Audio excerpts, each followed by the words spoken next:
A true spirit of cooperation with these two programs during what has been a chaotic week. LSU on the road in Columbia, Missouri at Faurot Field, even though officially the home team, to take on the Mizzou Tigers. Well, a game that was originally scheduled, of course, to be played under the lights Saturday Night Football in Baton Rouge had to be relocated. Just 3 days ago, they made the decision official to play this game in Columbia, Missouri. And why? Of course, Hurricane Delta just would not cooperate. The battered Louisiana Gulf Coast taking another direct hit from a big storm.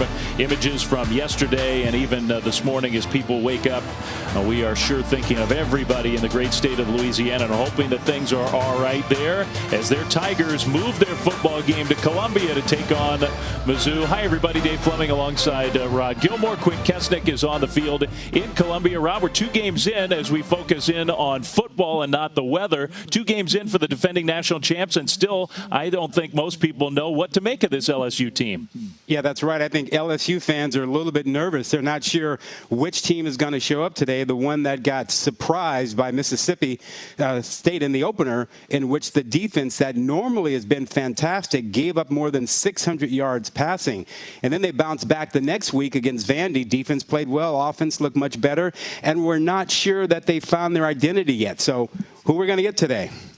Yeah, the quality of the opponent probably had something to do with the discrepancy. The presence of number 24 also had something to do with it, Rod. Derek Stingley is one of the best players in the country. Yeah, we're talking about one guy changing the entire impact of the defense, and he is a phenomenal player. Many people believe, and I do, that he is one of the top corners in the game right now. If he were draft eligible, he'd be the top defensive back taken. And Todd McShay, I agree that if he came out this year, he'd be a top 5 pick.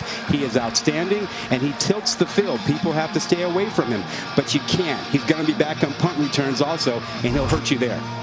Yeah, so we'll be paying attention to him today, and so will this guy. Big news for Mizzou. Disappointing 0-2 start for the Tigers against a tough schedule. Bright spot, Connor Bazelak, who's going to make his second start. He played well in relief last week against Tennessee. He did. He showed a lot of poise. He changed the offense. Sean Robinson, more of a dual threat and also a guy who was looking to throw the ball quickly.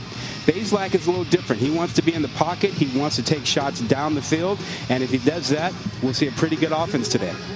For more on Mizzou and some of the other issues they're facing, let's say hi this morning to Quinn Kesnick on the field. Hi, guys. Weekly availability is a headline this season, regardless of where you are in college football. And for Missouri, they're going to have 7 members of their 2 deep who are not going to be able to play today. They're out. And those 7 include 6 COVID-related through protocols, most of them through contact tracing. It'll hit 2 position groups the hardest. The wide receiver group will be without 2 starters, including Damon Hazelton. And then defensively, the defensive tackle position, they'll lose 3 interior defensive tackles, including their best D lineman, Kobe Whiteside. So Eli Drinkwitz up against it in terms of player availability. Yeah, what a difficult start to the year for the first-year head coach, who I think everybody in Columbia thinks is going to be a big success for the Tigers of Missouri, but having to play Alabama and then a much better Tennessee team. And now LSU, they do play the game during the daytime on their home field. The Tigers of Missouri won the toss, and they want the ball. They will get it at the 25-yard line. We talked about Connor Bazelak, the redshirt freshman quarterback, who will get his second career start for Eli Drinkwitz's offense. When he was on the field against Tennessee, Missouri moved the ball with some effectiveness. They did not turn those drives necessarily into as many points as they needed.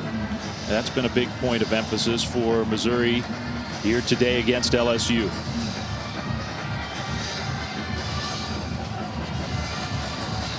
Well, and one thing that we noticed right away, Sean Robinson, the guy that Rod talked about just a moment ago, the other quarterback, is on the field. So Bazelak now leaves the backfield. So does Robinson. They've got 2 quarterbacks as wide receivers on the first play, and they direct snap it to their running back. That's Larry Roundtree, who gets a gain of 3. That was a lot for 3 yards. A lot of eye candy, 2 quarterbacks out there to try and distract the defense a little bit, and in the end, it's a wildcat run. So that's a sign to the LSU defense. Hey, listen, there's going to be a lot of stuff going on, but focus in on the play. And I think we will see Sean Robinson in this game, not just for one show-me play on first down, but I think he's going to have a role in the offense for Missouri. Kind of a pistol formation. Bazelak will hand it off this time, right side running. Pretty good hole there. Glenn Logan, who's back for LSU along the defensive line, made the tackle on Roundtree to set up 3rd down and 2. Glenn Logan was suspended for the first 2 games, one of the most experienced players on the LSU defensive line, and right away he's in the mix for the Tigers. You know, I think it's important that Missouri get Sean Robinson into the game. You know, he was the starter, big expectations, and he's been pulled. You want to keep him involved. You want to keep him buying into the new staff, so playing him early is a good thing. That's a good point. Looks like Beatty, who is in the backfield now alongside Bazelak on 3rd and 2. First drive of the game. Bazelak will dump it short to Beatty, who makes a catch, turns it upfield. He's got nice speed and is pushed out of bounds, but plenty enough for a Missouri first down. One of the things LSU struggled with against Mississippi State were the running backs coming out of the backfield catching passes. Sometimes they lost that guy completely. There you just saw Beatty pretty much all alone.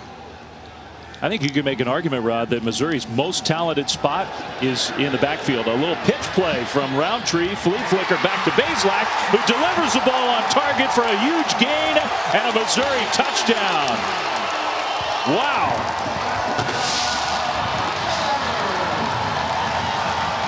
Toski Dove with the catch for the Missouri touchdown on a flea flicker for 58 yards.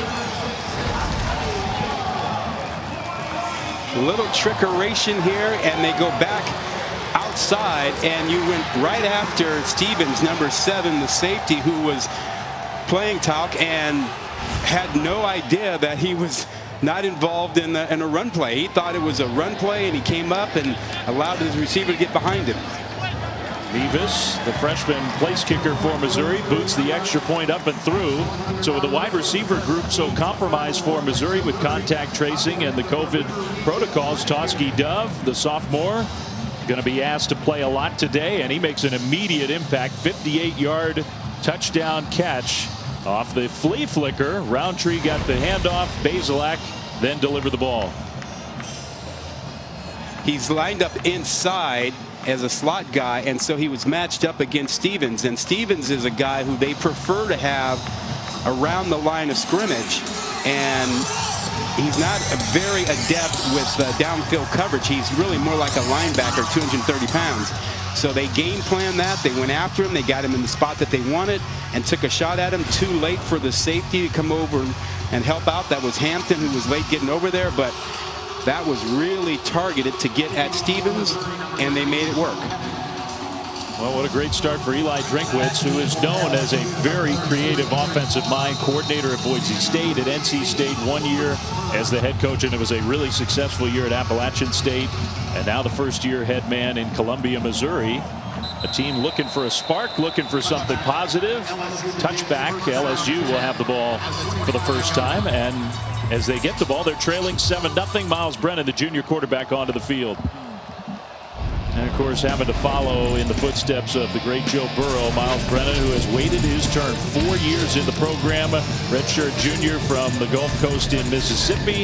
With a very highly regarded high school quarterback, he has put on a lot of muscle, gained a lot of strength over the years. He loves to be outdoors, as so many kids who grew up in that part of the country do.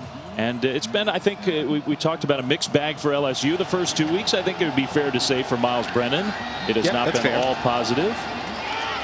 He takes a shotgun snap and delivers that one to the tight end, Eric Gilbert, who shows off his physicality. First catch and run for the true freshman tight end. The words used to describe Eric Gilbert are pretty stunning. Such a talented guy. Quick tempo for LSU and a handoff. Missouri was ready for that one. A tackle in the backfield, loss of 2. Yeah, you know, it's really not fair for Brennan to be compared to Burrow, but, you know, that's the luck of the draw. That's what happens. He's following an all-time great quarterback, and everybody expects him to step in and be the same guy. That's just not fair. But it's not. It goes with the territory, right? It does. Defending national champions. Historically great team, one of the all-time greatest in the history of college football last year. Only 5 returning starters from that national championship team. Brennan in the pocket will throw, and that one is right there and caught by Gilbert again. So the young tight end making an immediate impact in this game. Freak show, Megatron, use the nickname you want for a guy who has a chance to be a great one. 6'5", 250 pounds, runs well. We know that they wanted to get more targets to him today. Mission accomplished so far. Chris Curry getting the nod as the starting tailback for LSU. Carries straight ahead for a nice gain on first down.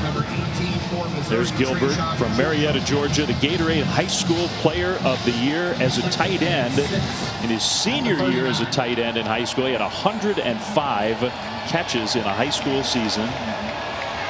And is just physically, he doesn't look like a freshman. He looks like an NFL All-Pro the day he steps on campus at LSU. Some pressure comes and Brennan's going down. Missouri gets the sack. And that's been one of the issues. Came on a blitz, Rod.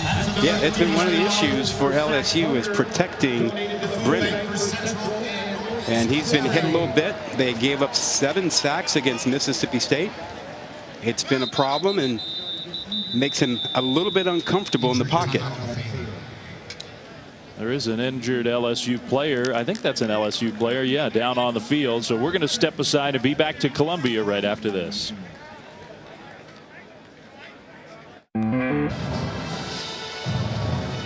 Right tackle Austin Deculus walked off the field under his own power. The doctors looked at his left knee, and now he's on the bike. He looks okay for an LSU offensive line today, starting. They're without their left guard.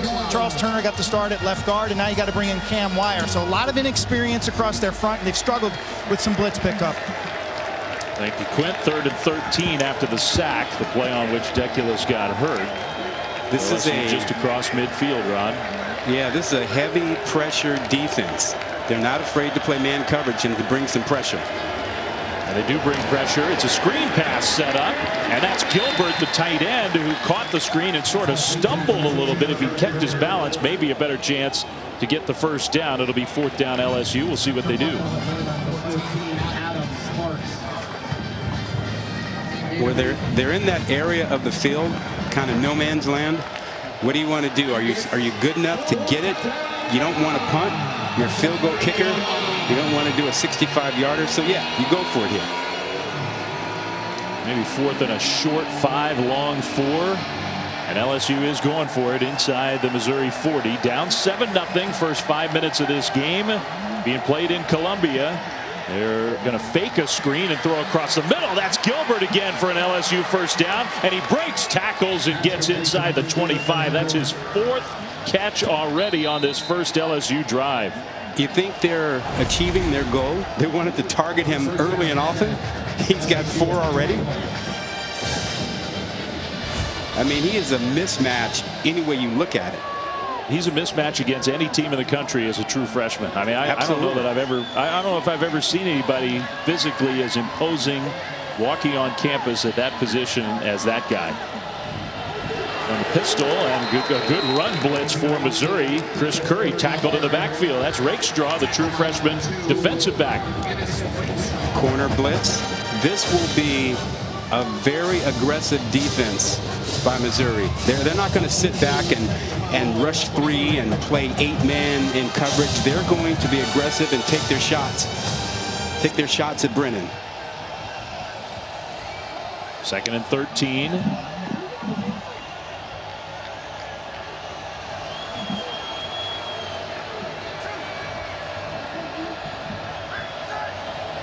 That's still Curry in the backfield. Brennan looked right, had nowhere to go with the ball. Now rolling right and pressured. Will throw it across his body and complete the pass for an LSU first down. Well, somebody other than Aaron Gilbert is allowed to catch the ball. That was Racy McMath. Yeah, that was a great play by Brennan. Extending the play, getting out there, and we see tempo. LSU believes that they are better when they're at tempo. 16-yard completion. It's 1st and goal, LSU. They converted a 4th down a few plays ago. They've had some long down and distance situations, and they've handled them all on this first drive.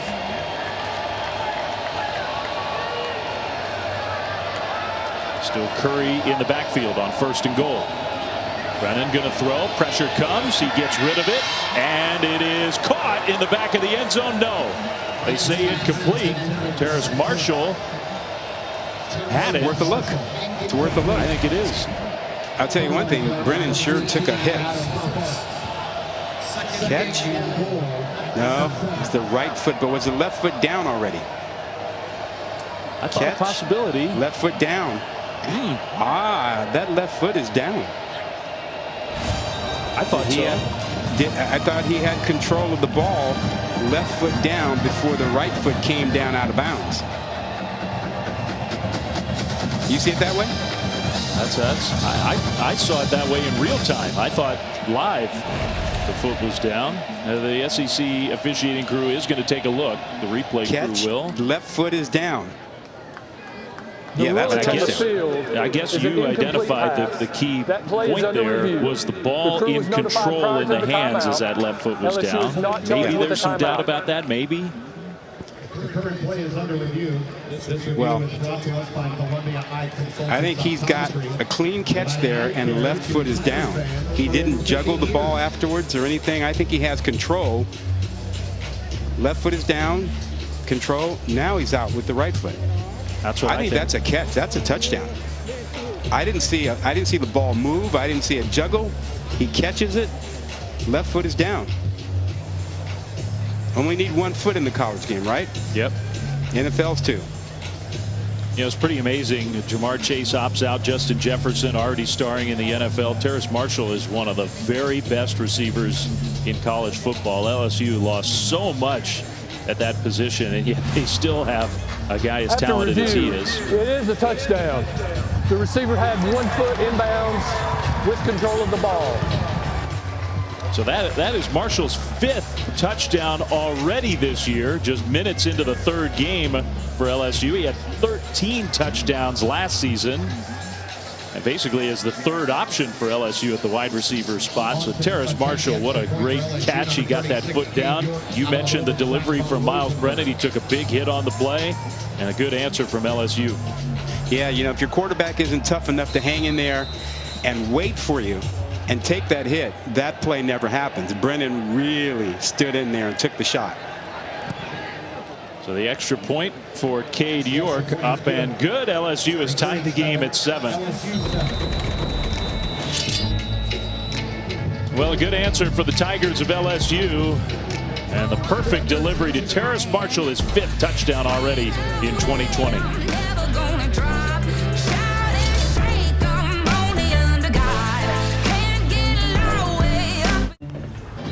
Back in Columbia, Missouri, Ed Orgeron's team responds. It's 7-7 first quarter. The 2019 National Championship head coach, 15-0 in the SEC and beyond for Ed Orgeron last year. A special season, and brought a challenge for him this year, replacing so much talent from that team with still the expectations of a defending national champion.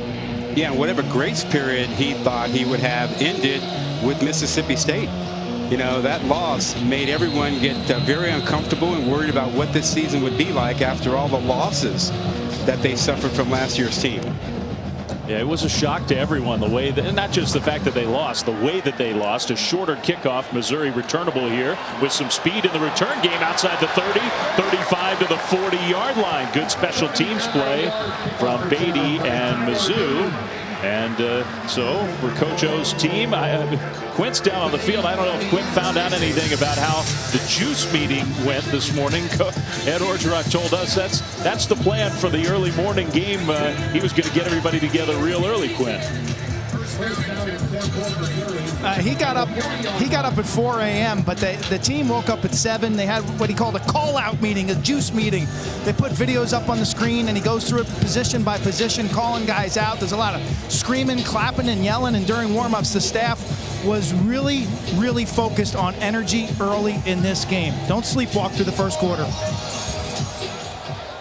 Well, I mean, it's a real challenge. 11 a.m. kickoff in Columbia, Missouri, with all the changes of the week. A little short pass for Mizzou on first down for a gain of 4.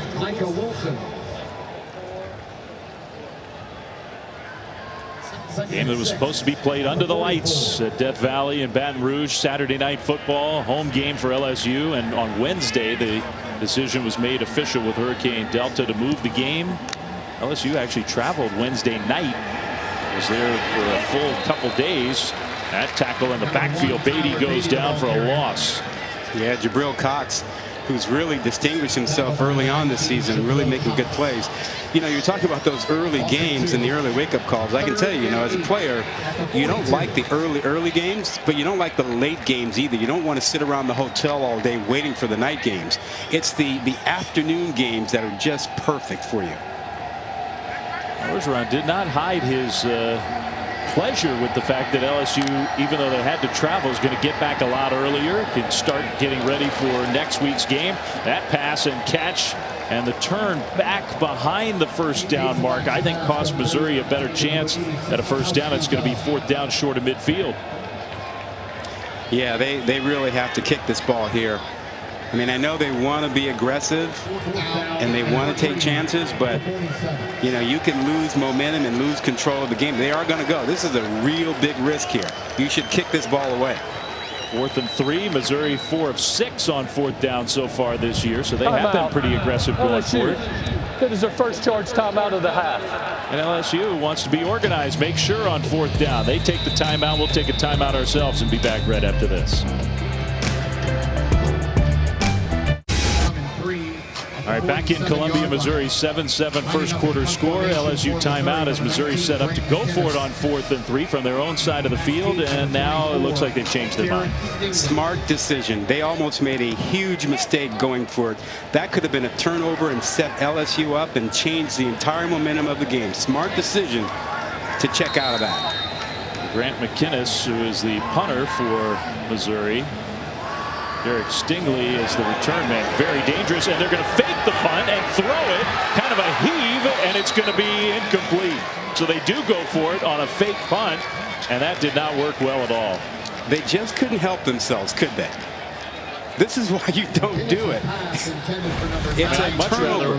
I'd much rather see him line up and go for it with a traditional offensive play than that. Yeah, exactly. If you're going to do it, have your real quarterback throw the ball with your real receivers. But no, you're going to try and be too cute and outsmart these guys who are better athletes. Now you have a turnover. You put LSU at midfield. You had momentum, and you've given it all back to them. All you had to do was punt the ball away and stay in the game. That's all you had to do. Ty Davis Price is the tailback for LSU as they take the ball over on downs with Miles Brennan in the shotgun, throwing the ball again from the pocket, chased out of there. Brennan on the move downfield, and he zipped it in there beautifully for the catch to Marshall. My goodness, did you see that play? Brennan moving to his right, extending the play, keeping his eyes down the field. I mean, this is similar to Burrow. Look at this. That is fantastic. That is an all-conference kind of throw. You could picture Joe Burrow making that throw. That's a good call. That's right. First down, quick snap, but a penalty flag thrown.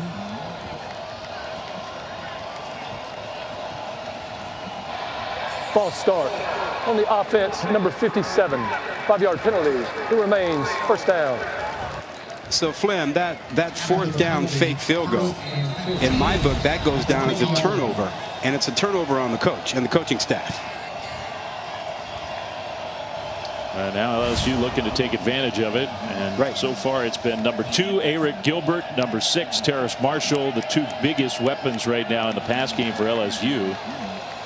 Miles Brennan 7 for 7 at the start of this game. He just looks fantastic. Now a timeout. Well, timeout. Everything is 100% second smooth charge for timeout the of the LSU half. Tigers. They have to call This their will be second a 30-second timeout in the first timeout. quarter.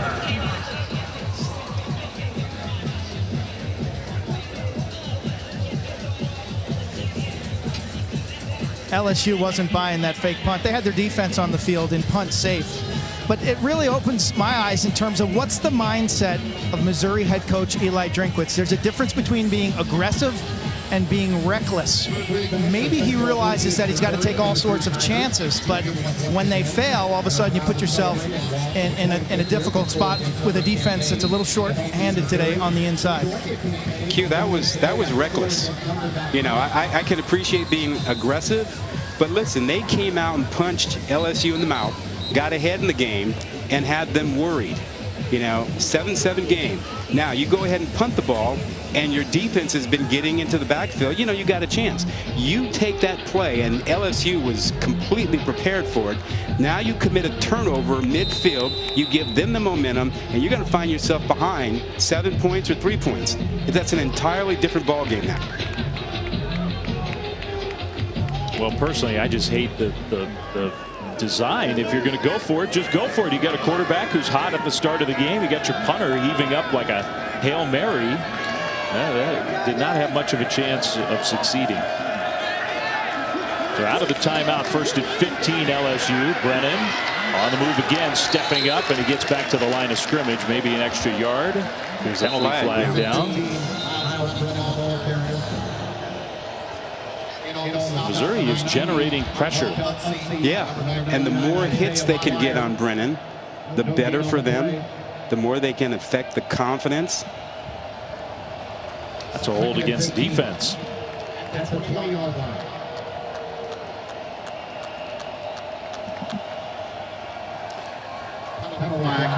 Holding on the defense, number 8.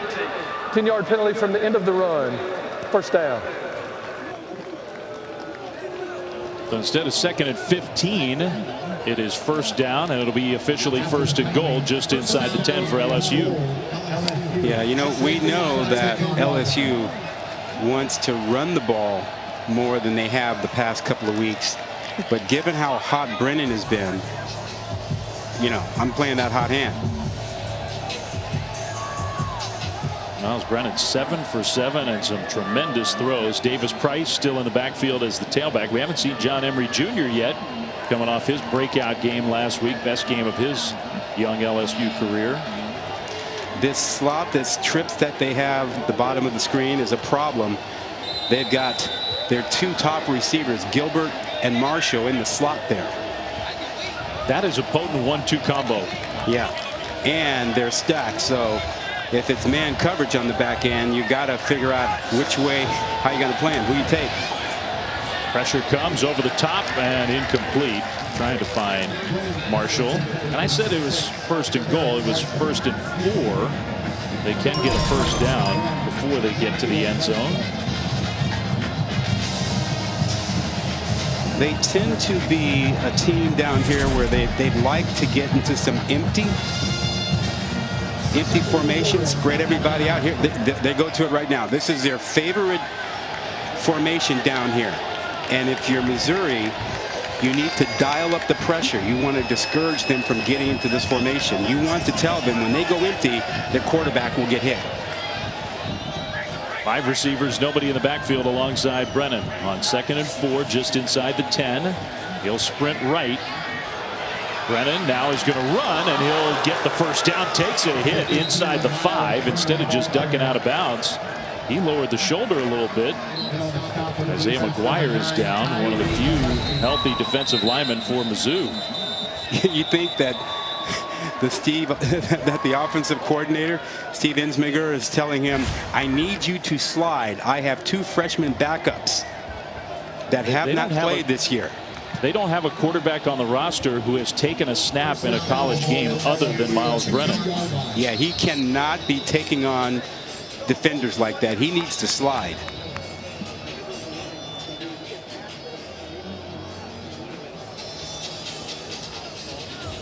I mean, what was the upside for the quarterback? I'm standing right here, and I start backing up, Rod. He's coming right at me, and next thing you know, he puts that right foot in the ground and heads towards the goal line. And he took a major pop from field level. Yeah, not a smart play, Q. Not a smart play at all. He has got to learn to slide. Appreciate the toughness and the aggressive attitude, but, you know, you can't do it. So it's first and goal from the 2. Davis Price in the backfield. He'll get the ball from Brennan and get stopped right around the line of scrimmage. No gain. You know, for an undermanned defensive line, today, Flem, that was a pretty good stop. They got 3 of their top 4 inside defenders missing, as Q told you at the top of the show. That was a pretty good response by the interior line. No Whiteside, no Byers, no Robinson. Injury and COVID contact tracing has really decimated the defensive line and the wide receiver spot for Missouri. Under 4 minutes to go, first quarter. Tie game, second and goal. Brennan's going to throw, and he will get hit as he throws, but that's caught for a touchdown. And guess who? Terrace Marshall's got another one. He is a difficult matchup. 6'3", 200 pounds, can change direction. You see he was in single coverage there, and he comes right back around. Comes to his quarterback's vision. Really well-run route. That was pretty nifty how he raised his hand. He was in all kinds of traffic, but he knew he was about to be open. Kind of gave Brennan the little eye sign, and the ball was there. It's the first quarter of this game. He's had 2 touchdowns now in all 3 weeks for LSU. We got a lot of football to be played today in Columbia. Extra point is good. So the LSU Tigers fell behind 7-0. 2 touchdowns since then. It's 14-7. Hey, so Flem, in my book, I've got that as a points off turnover because of the turnover on downs.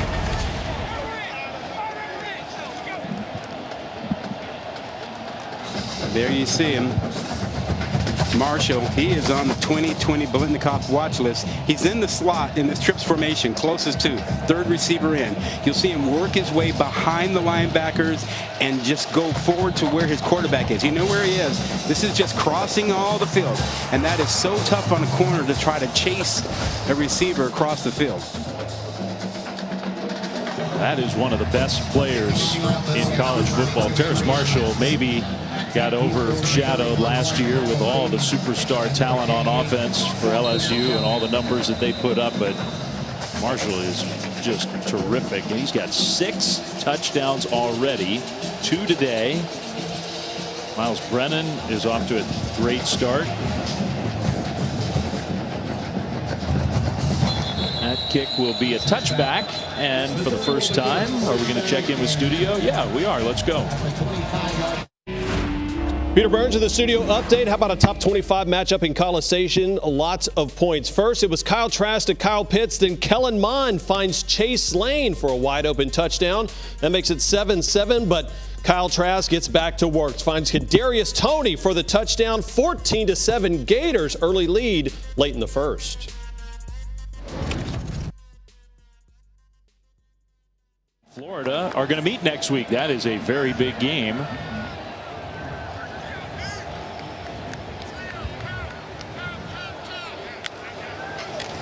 Missouri's got the ball. Bazelak is going to hand it off, right side running and picking his way forward. That looks like Roundtree with the carry. It's a good first down play. We talked about the hit, Rod, that Brennan took on the run. Then he took a hit there, delivering that touchdown pass. And after the series, Brennan did go into the injury tent.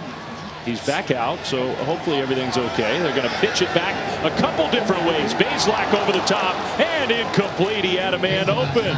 The tight end Daniel Parker. More trickeration. This one just off. Bazelak had his man out there and just missed him by a bit. Parker got behind. It's the fake, so aggressive LSU has been with trying to stop the run that they really just bite on that play. That's the second one we've seen, second trickeration. Well, they had a flea flicker that went for a long touchdown on their first drive. That one had a great chance to be a big gain. That's the first incompletion for Bazelak in this game. 3rd and 3 across the middle. Nice delivery there. The catch and a Missouri first down. He's getting plenty of protection. The big concern coming in was really whether Bazelak would be protected. Could LSU knock him around, pressure him, get him off his spot? Deontay Smith with the catch for 15 yards. Another completion across midfield. That one Barrett Bannister for a positive first down gain. And I'm with you. That's a huge question, Rod. LSU's pass rush has been really impressive. It's a new defensive scheme, 4-3. Yep. this year as opposed to their national championship 3-4 defense, and Missouri has given their young quarterback time. Yeah, they're not getting there with 4. They can't get to him with 4. Expect them to dial it up to get to 5 to see if they can get some pressure on him. Knox came in motion, but they handed off. No, they kept it with the quarterback, who pitches it back to Knox. Man, we are seeing a lot of misdirection and ball handling from Missouri, and that ends up as a gain for a first down. LSU defense is so fast and they flow so quickly that misdirection tends to work against them. Missouri going quick tempo, little shoulder fake. They're going to swing it out left side and turn it upfield with room to run. Nice pursuit there by the LSU defense to prevent a bigger gain. Still, though, 7 yards for Missouri. You see, Bazelak wanted to go deep downfield. The first read was the long ball, and then when he didn't have it, he came back to the short throw. They're trying a lot of unique stuff off the bat here to keep LSU off their game. Final minute and a half of the first quarter. The handoff and a first down run, I think, for Roundtree, who got popped at the end of the play, but I think he's got enough for a first down. It is a Missouri first down. If you're a Missouri fan, and this is the 3rd game of your brand new head coach who's got this sterling offensive reputation, I mean, a drive like this and a first quarter like this has to have you excited. Missouri has not had a good offensive team in a while, and they're showing some really creative stuff. It's been years. Tight end in motion. A receiver in motion. Bazelak keeps and slides after a gain of maybe 3. Now, Flem, I know you know he was a wishbone quarterback in high school, only threw 143 passes or so, but he has never considered himself a wishbone quarterback as a runner. He thinks he's a pocket passer and saw himself as that always. It's a really interesting story. Came from a powerhouse high school program just outside Dayton, Ohio. And really, it was a triple option wishbone style high school offense. He threw the ball, he estimated, maybe 9 times a game. Big run and into the end zone, Missouri, with the touchdown to tie the game pending the extra point. That's Beatty, the speed back right up the middle with a big hole and a 29-yard touchdown run. Oh, man, and right up the middle of this LSU defense, missed tackles along the way, and people who could not get off blocks. Unusual. I mean, it's usual if you're thinking about the Mississippi State game, but, you know, historically, you just don't run through an LSU defense like that.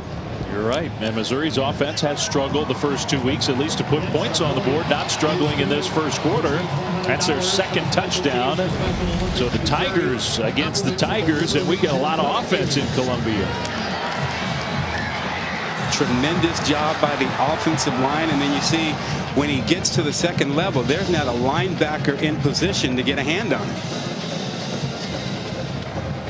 One missed tackle in the midst of that, but Tyler Beatty, the junior from Memphis, Tennessee, really fast and talented. And the talent for Missouri, it's not like they don't have talent across their roster, but the backfield might be their most talented position group, and they're giving Roundtree and Beatty chances to make plays today. For Missouri, number 90, Sean Henning. So for LSU, look, we're not picking scabs, but Rod's mentioned it a couple times. That Mississippi State game, I think LSU fans are starting to think, we thought we had some of those issues corrected. Well, remember, you know, Vandy has struggled offensively, you know, recently, so you can look at that one and say, well, they didn't get challenged the same way as they did against Mississippi State, or like they're being challenged today. Kickoff into the end zone for a touchback. LSU will get the ball again. LSU at the 25-yard line.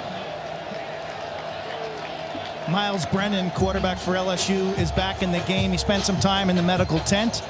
Doctors were looking at his kind of midsection right hip area.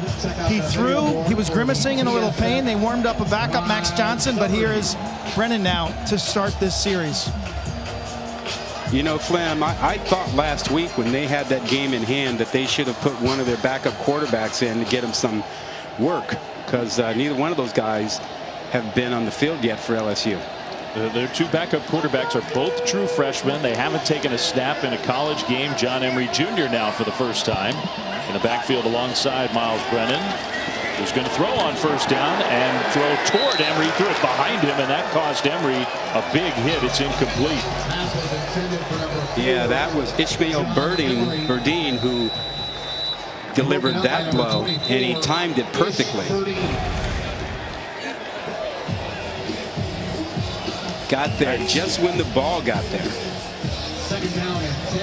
That one's on the quarterback too. That ball was not thrown very well, and that cost Emery, who got jarred. He did pop up after a minute.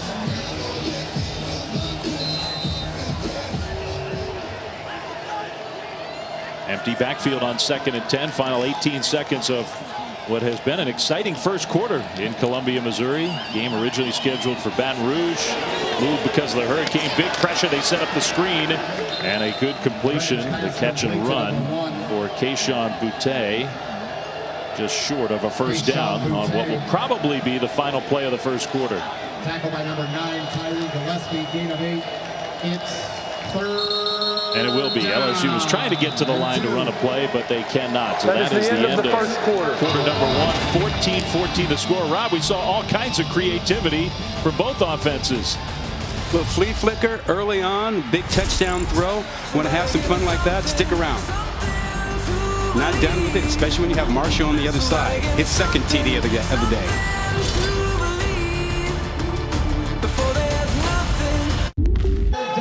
Dave Fleming, Ron Gilmore, Quinn Kesnick, Columbia, Missouri. The site supposed to be Baton Rouge, but Columbia is where they're playing. And game summary number 17. LSU is being challenged by winless Missouri. 14-14, first play of the second quarter.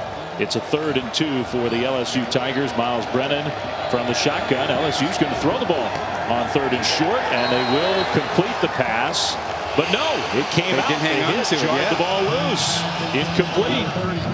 He did not hang on to it. That was Trey Palmer out there. Watch. Got it. And then the hit. Did not complete it. Freshman Rod Ennis Rakestraw, who we've mentioned a couple times already, got his helmet right on the football to knock it loose, and may be emblematic of how this game has gone. LSU threw the ball on 3rd and 2. They do not have a rushing yard yet. Officially, 0 rush yards. Yeah, and that was the huge thing coming into the game for LSU, was to get their rushing attack going and have some balance. So the punt, and the ball is on the turf. It came out with a hit. LSU pounces on it. That is a special teams turnover. I mean, to me, they haven't made an official signal, but I thought LSU clearly had the ball.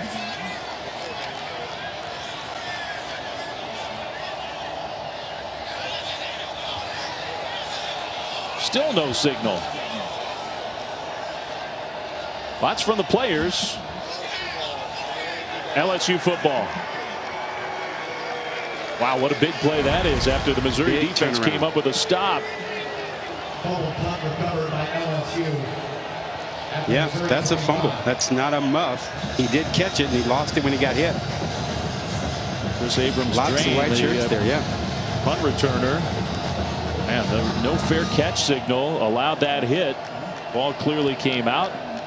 Skinner with the recovery.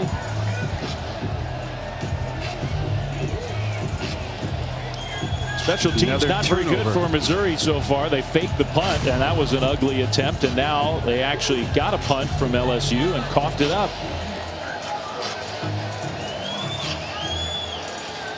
I don't know what we're waiting for. I guess they're looking to make sure they got the call right.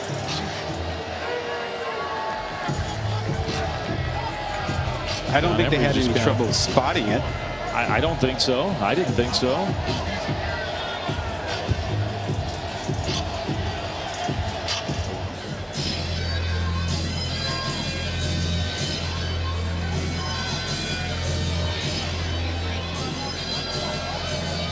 So as it stands right now, and it will stand, that is a special teams turnover for Missouri. Another short field for the LSU offense. They get the ball right back after having to punt. at the Mizzou 25 with John Emery Jr. in the backfield to the left side of Miles Brennan. Marshall's in that slot in that tough spot for you. Thrown again into the end zone, caught for a touchdown, and that's Eric Gilbert, the true freshman tight end who's been a force in the first half. It took him one play to take advantage of the turnover. Well, they lined up trips on the other side, and so Gilbert was pretty much by himself working against the safety. And we've talked before about it's a mismatch with him on a safety or on a corner. He had Rakestraw that time, and he is 6'5", 250, and he's working against Rakestraw, who's 6 feet and barely 170 pounds. He can't handle him. Cannot. And there are many players in college football who are in that same boat. Cannot handle that guy. Yeah, there's no shame in not being able to handle Eric Gilbert. He is a guy you're going to hear about for a long, long time for doing things like this. Maybe the breakout game for young Gilbert. Touchdown LSU, back in front by 7.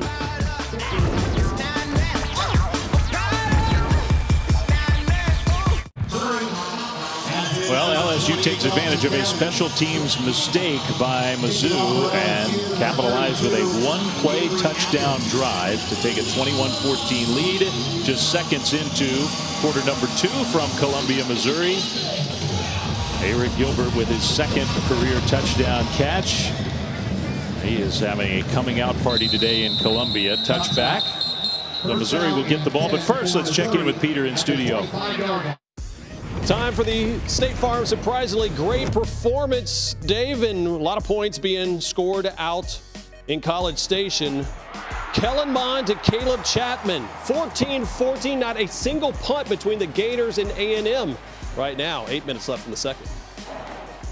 Maybe Missouri wishing that they hadn't seen any punts of any kind in this game, because the punt game in both directions has really cost Missouri. Otherwise, they're hanging with the defending national champs. 21-14 LSU lead. Missouri back on the field with the ball. Bazelak, their redshirt freshman quarterback, will hand it off. Roundtree carry with a lot of room, right side running, just kind of picking his way forward. He gets 8. You know, Flem, if I'm an LSU fan, I'm worried about this LSU defense. You know, that's a big run to start on first down, and they're struggling. They can get Glenn Logan back up front. You know, Stingley's out there in the corner, and they're having trouble against the run. They're having trouble against trick passes, and Missouri's been able to move the ball. Well, look at that number, 9 yards of play for Missouri so far in this game. Officially 2nd and 3. Bazelak pressured and delivers over the top. Nobody there. Took a hit. It's incomplete. I think that was the first hit on Bazelak. He's been pretty well protected, or they had the quick game getting the ball out. This is the first time that he's been under pressure. Not a sack, but that's a good pressure by Anthony. Andre Anthony, who maybe more than any other player has benefited from the switch to a 4-3. He was kind of out of position in the old 3-4 scheme, and he's done a really nice job as a defensive end in these first few weeks. Waited his turn, said that Coach O coached him hard. Happy that he stuck around, waited out, and gets his chance now. We bring Roundtree back into the backfield on 3rd and short. That pass across the middle for a completion with Stingley in coverage. That's notable. The catch for a Missouri first down. Yeah, by and large, they stayed away from Stingley, and I don't blame them. You'll hear that most of the year people will stay away from him. He is a guy who will make you pay when you throw his way. Great ball skills, can take the ball away from you. It better be perfect if you're going to challenge him. Yeah, he just has to make sure he doesn't get bored, because you know, people don't go after him. But he get targeted 2 times last week, his first week of the year, healthy, and off, and another positive first down run for Missouri. Roundtree, the ball carrier. Talking to Eli Drinkwitz, head coach from Missouri, before the game, he mentioning Stingley, he said, well, we're going to kind of play this 10-on-10. LSU's defense is built strong on the outside. They're built to stop the wide receivers, and because Missouri's wide receivers are not active today, they're top ones, you'll see a lot of passing routes designed for running backs, and they'll attack the slots. Yeah, slots are usually a good way to go when you have great corners out there. You want to attack the safeties and stay away from those corners, and there's none better than Stingley Jr. You know, his dad was a football player and a baseball player and started him walking backwards when he was about 4 years old. Wanted him to get comfortable going backwards, and then that walking backwards moved into a back pedal, so he's very comfortable backpedaling, has been for years. Flag on the play, pitch play, and LSU had that defended beautifully. A big loss for Missouri. We saw Andre Anthony, by the way, helped off the field with some sort of arm or shoulder injury. And there was no penalty, so that just turns into a loss for Missouri to set up a more difficult third down. Typically in these situations, Missouri goes to the screen or the draw. If they don't, there's the risk of pressure on your quarterback. First two games, heavy draws, heavy screens in these situations. Bazelak's been good on third down so far. From the shotgun. Pressure came immediately. The ball's out. Ball's on the turf. After they hit the strip sack, LSU has it.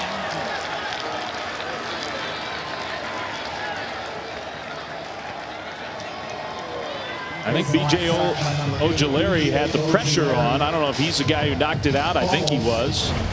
And it's recovered by LSU. Little change up by LSU this drive, this series. A little bit more pressure, but a really good play.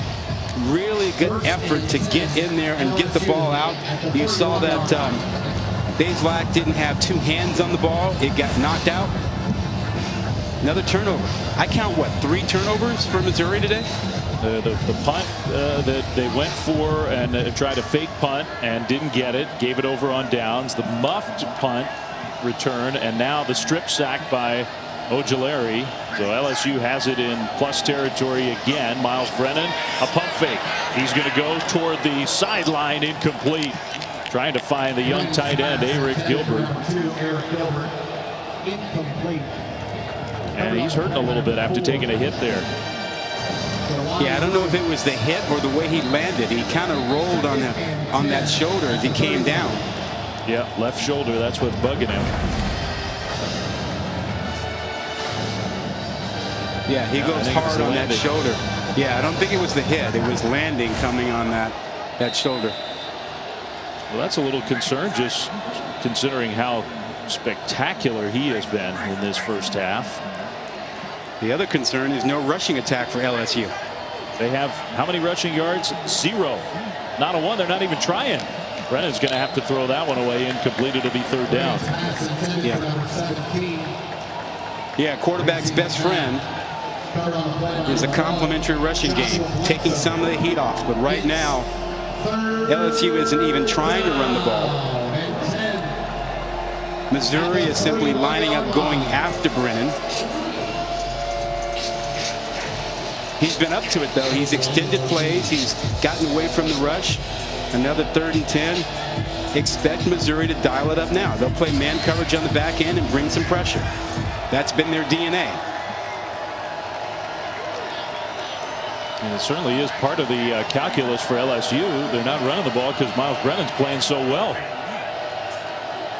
3rd and 10. Looking right, throws right, and that pass is caught, but well short.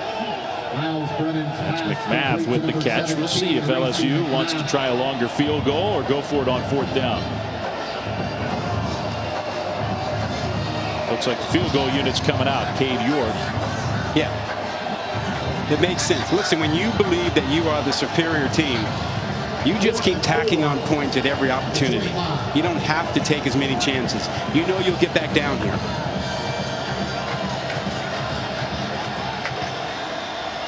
And I say longer. It's 42 yards, well within the range of Cade York, who's got a big leg.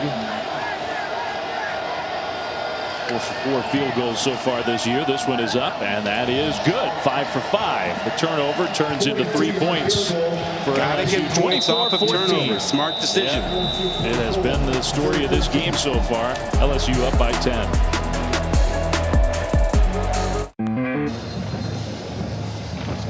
Columbia, Missouri, where the Tigers in pregame warm-ups wore t-shirts with different sayings on the back, whether it be peace, equality, BLM, freedom, justice, respect us, or enough, the t-shirt worn by linebacker Nick Bolton. Enough meaning enough injustice, enough inequality, enough violence, enough hate.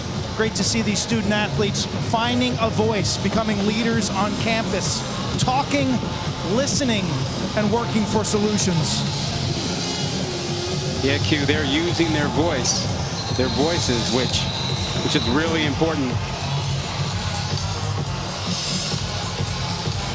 LSU 10 points off of turnovers officially in this first quarter. Maybe the story even more important than that. Touchback and another check-in studio with Peter.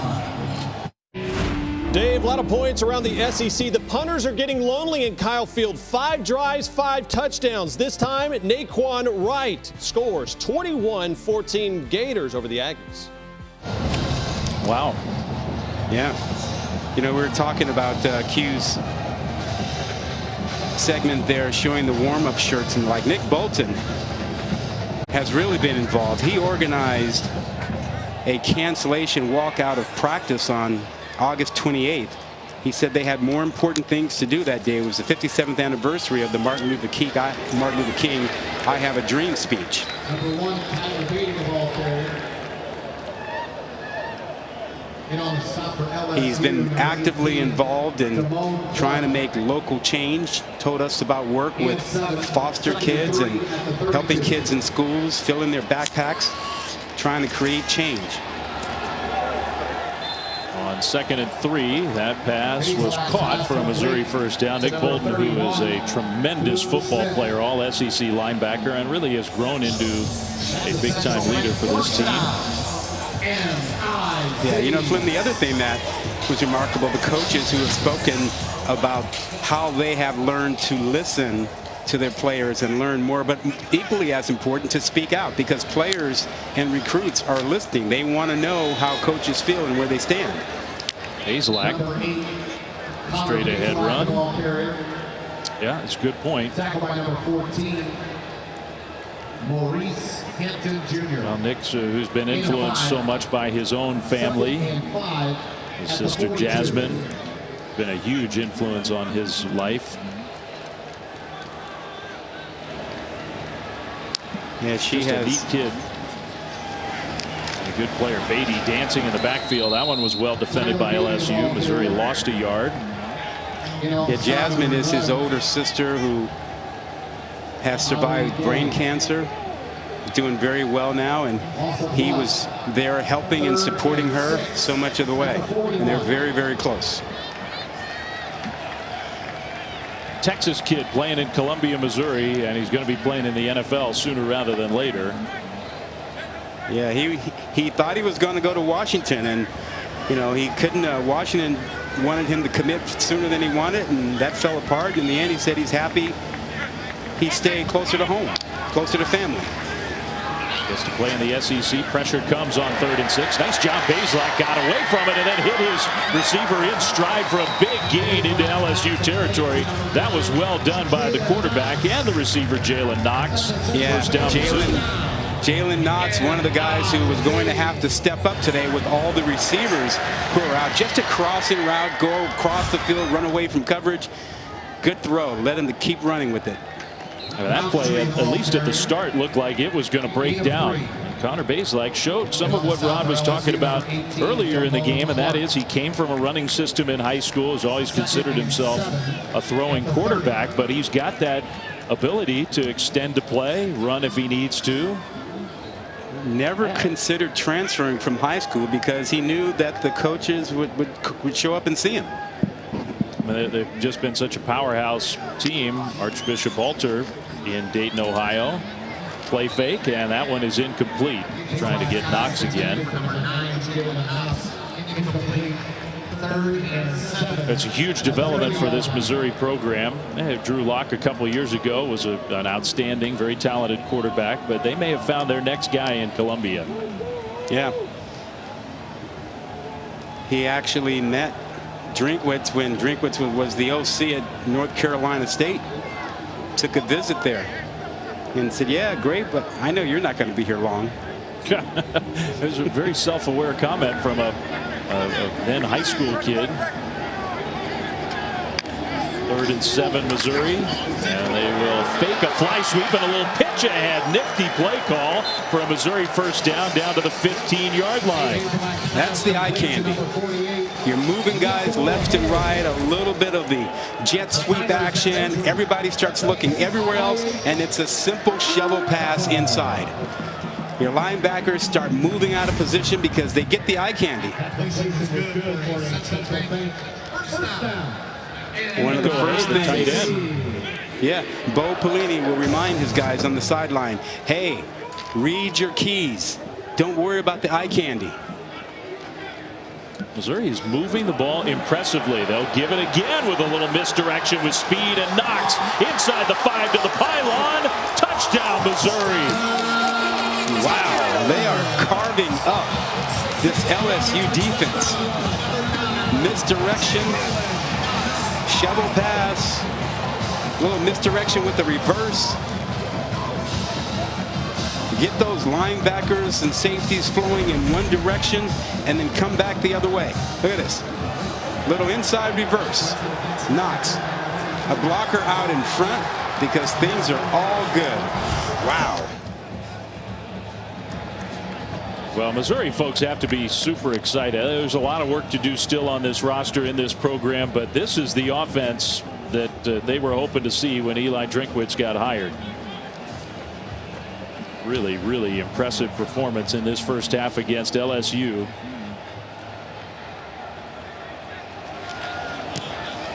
Extra point up and good. Back to a 3-point game.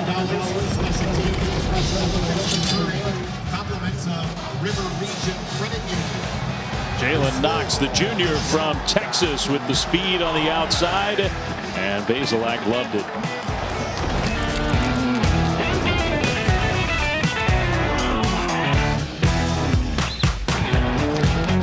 Got a lot. 9 plays, 75 yards. This Missouri offense has looked dynamic in the first half. Took them under 4 minutes. Jalen Knox, the official rush of 16 yards for the 3rd Missouri touchdown already. 24-21 LSU. 7:33 still to go until halftime. It's another touchback and another check-in studio for us with Peter. Coming up on the Farm Ridge Halftime Report, Peter Burns, Gene Chizik, Chris Doran will get you ready for Tennessee, Georgia later today, and kind of a wild SEC already. But how about these points being scored in Como right now? Yeah, how about Missouri being able to run the ball as effectively as they have, Coach? Yeah, LSU's defense has got to tighten up. They don't look good right now. Talk about that at half. Probably more points coming up. It has been the story of the game, I think. LSU taking advantage of some Missouri mistakes, but Missouri's ability to move the ball against the LSU defense. Chris Curry will start this drive as the tailback for the LSU Tigers, who officially have 1 rushing yard in the first half so far. Brennan, all kinds of time across the middle, a little high, incomplete. Yeah, you know, the concern, Flynn, is that LSU seems to have given up on the rushing attack. And that's not good for them in the long run, and not good for them in this game. I mean, they've got to give some help to Brennan by being able to run a little bit. Right now, Brennan has been the offense. He's been good. He's been throwing it well, but they have had no rushing attack at all. I mean, and it's not just that raw number, Rod. It's a good point you make. The last 3 drives, if you include the first play of this drive, they haven't attempted a rush. Now, look, a couple of those were short drives, but still, they're not going to run it here on 2nd and 10. Right side throw, and that one's incomplete. Trying to hit Torrey Carter, one of the tight ends. Yeah, you can't get better at the run game if you don't stick with it. You have to hang in there and do it. And given that Brennan's already been, hit a couple times today, you want that rushing attack so you can help him out some and not put it all on his shoulders. Eric Gilbert is in the game. He had that awkward landing on his shoulder last time LSU had the ball. Good news for LSU that he is back in. The true freshman's been awesome in the first half. It's 3rd and 10. A little quick hitter out to the left side, and a nice slip of a tackle. But the LSU receiver, Boutte, could not quite get there. Stopped 2 yards short. 4th down. Well, LSU on its own side of the field, I would not think they'd be going for it in this position, and they won't. No, would not make sense. Would not make sense. But again, you know, 3 plays, 3 passes, and they go out. No rushing attempts, and the ball goes right back to a Missouri offense that is hot.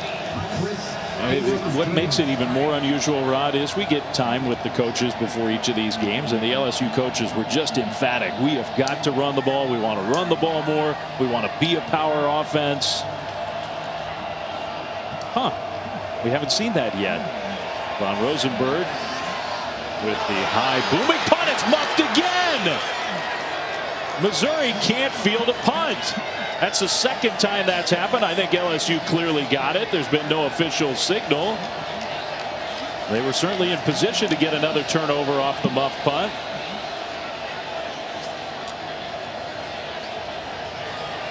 Well, now Missouri's saying that somehow they got the ball. Wow, that'd be a miracle. Like a miracle. It really would be. Because there were a lot of white shirts there. Yeah, they did. They got it. Averted disaster. That punt returner might get fired now, Flem. I mean, I don't know how they came up with the ball, but somehow they did. Yeah, Chris Abrams-Drain may not get another opportunity back there.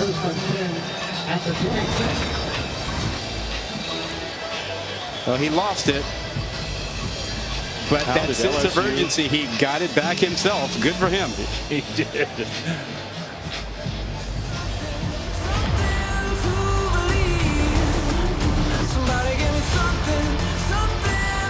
The redshirt freshman Connor Bazelak really playing well for Missouri. They get the ball back. Averted disaster on special teams. Special teams has just been awful for Missouri, and yet they're only down 3, 24-21. 1st and 10, Mizzou.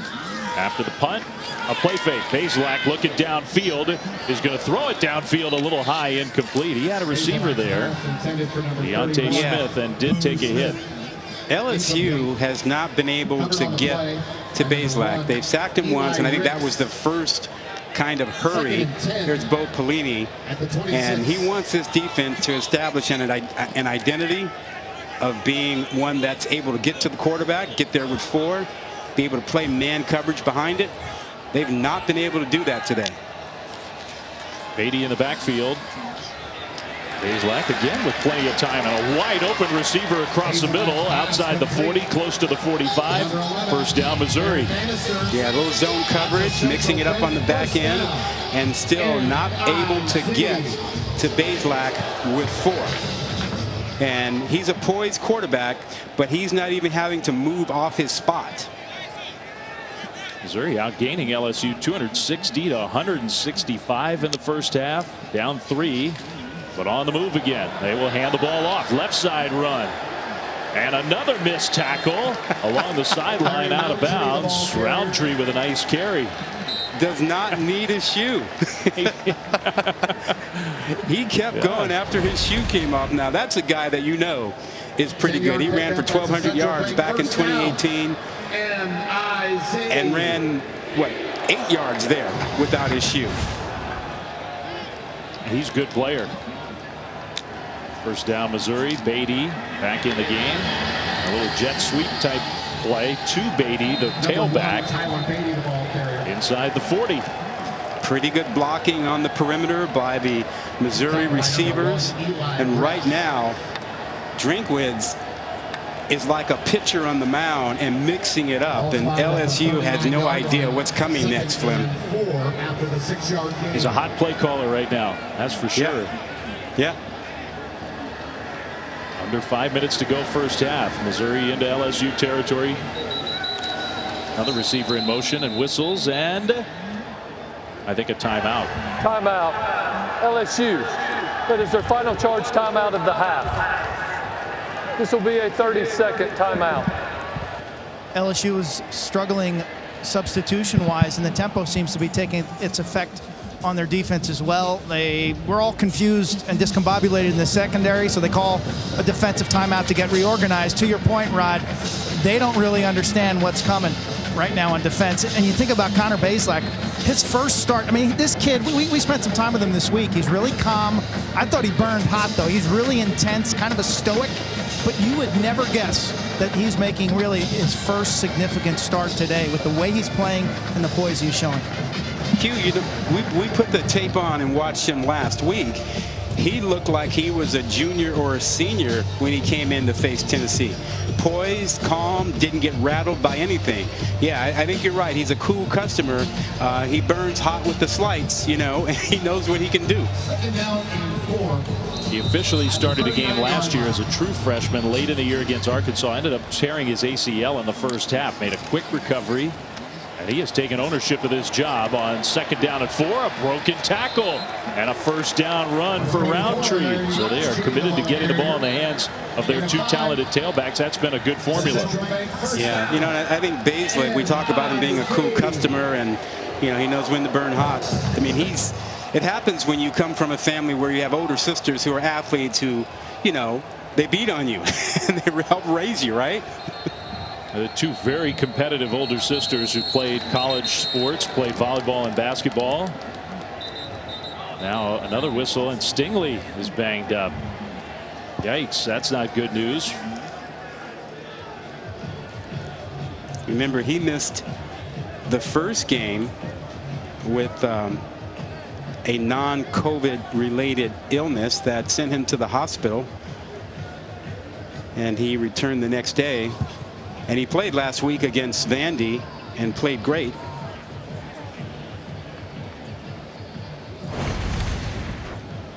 Stingley was there at the end of the play with that last run. It looked pretty innocent there. Yeah, it happened after he jumped up. It looked like, you know, there was one of the chains was down, or flag was down. Watch the end of it. Seems like he comes up right there on the chain or so, and that's when he steps on something.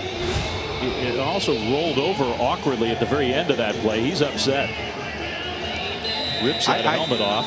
I think it was the chain, the first down marker over there. 1st and 10 Missouri. Inside the 40 of LSU. A little slant pattern. Quick tackle, but the catch. Number 31, all right, let's see if we can see. tackle by number 25, you see, he was fine when he rolled to get up, and then it looked like he stepped on something and started hopping. 2nd and 5 at 29. And the marker was down on the field, yeah. 2nd and 5. Bazelak under pressure, throws a little screen, and that's defended beautifully. The big hit by Cox. Yeah, what a play by Cox. Man from Kansas City right there. Probably has a whole lot of people here watching on short notice to see him make this play. He read this perfectly, sees it's a screen, doesn't take the bait, gets behind the linebacker, the offensive lineman, able to make the play. Yeah, that was set up too for a big gain. If he didn't make that play, there was nobody behind him. So that's a huge play for Jabril Cox, the grad transfer from North Dakota State. 3rd and 7 Missouri. LSU showing some pressure. They bring some extra pressure. Bazelak throws, and he's got his man. Caught, the ball's punched out. Along the sideline, still on the turf. A scramble for it. It's still loose. I do think Missouri came up with the ball in the end. No, maybe not. The Missouri folks thought for sure they had, but the football is in the hands of an LSU player. Yeah, that was Dove who made the catch and had the ball punched out. I don't know if we've gotten an official ruling from our crew about whose ball it is. Missouri's sending the field goal team out onto the field. Well, and the clock is running. Otherwise, they've got things under control. Watch this play. Oh, that was tremendous play by Flock, the nickelback. He just balled up his fist and knocked the ball out.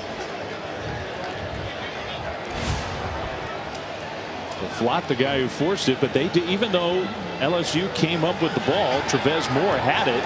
Now LSU trying to run somebody off the field as they set up a 51-yard field goal try with a freshman kicker who's got a big leg, and he boots it right on through. Harrison Mevis, the true freshman, Already had a 50-yarder last week. This one 51 to tie the game at 24. And Eli Drinkwitz is not celebrating the field goal. He's unhappy with the way that that whole sequence was handled.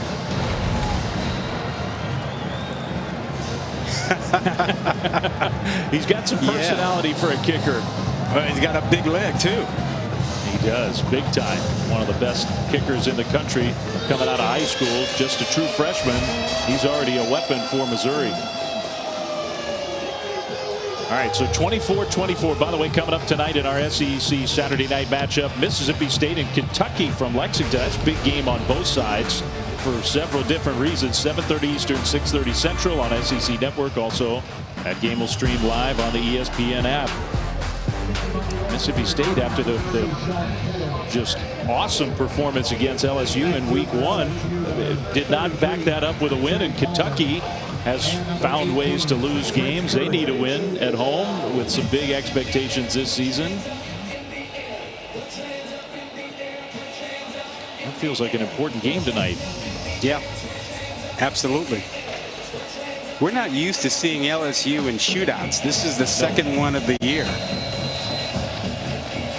And last year LSU put up huge points and their defense wasn't perfect, but this is something different. What's happening to them so far in 2020? That's a touchback.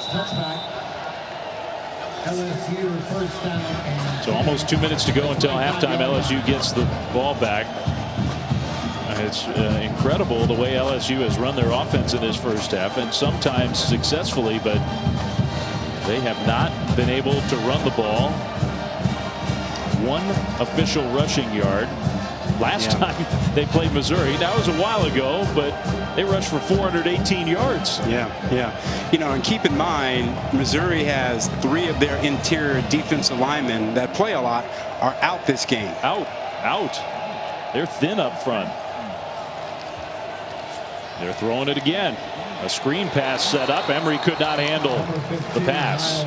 Well, and Flynn, the thing we shouldn't, forget about is that when you're able to run the ball, you help your defense too. You give them a little bit more time on the sideline to recover, and also not just to rest, but to look at what the offense is doing to them and make adjustments. When you come in and you throw 3 passes and you're out, you don't have time to make adjustments. You got to get back out on the field. That's 11 straight pass plays called by LSU.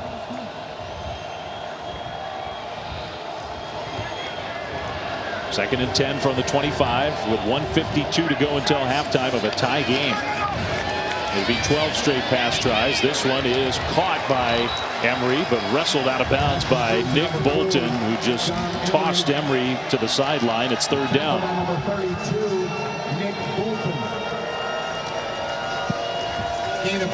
Well, they have to pick up this first down because they really haven't burned much clock. And if you don't pick up the first down here, you'll give Missouri another opportunity. It's interesting. Missouri has 3 timeouts and they're not calling one. Yeah. They could have used a timeout and tried to. They should have. They should have used one.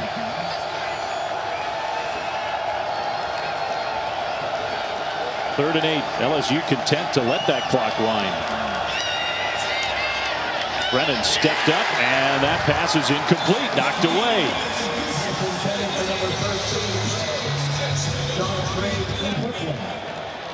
Covered by number 14, Adam Sparks. We've seen Missouri struggle to field punts today. Why? Zach Van Rosenberg, punter for LSU, is a lefty. The ball spins opposite, and it is tailed away from their punt returner. They make a switch actually right now, deep to return this punt, but lefty punters are dangerous. It's tricky with a different spin. That's right. It looks like Jarvis Ware has taken over. So the punt coming here with a minute to go, and a huge punt toward the sideline. Ware did catch it, but it goes out of bounds inside the 15. What a great punt that was. That's a big punt from the second oldest guy in college football. It's taken a lot of experience to come up with a punt like that. 59 yards. Zach Von Rosenberg. Well, tonight, SEC football final. Darinoka will be the host. Gene Chizik, Chris Doering, and Roman Harper are there as well. Take you through the biggest stories and break all the games down from the day. 10:30 Eastern, 9:30 Central after Mississippi State, Kentucky on the SEC Network and the ESPN app. SEC football final. We were talking about Ed Orgeron not really having much of a grace period after winning a national championship and losing to Mississippi State. Yes.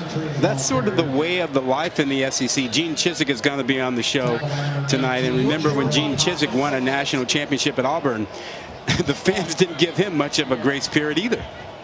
Yeah, I mean, I think it's an apt comparison, or at least it's a good point. I mean, Coach Chiz, who, is a colleague of ours now, just a terrific guy, excellent coach, and won that national championship, and right away the pressure was on.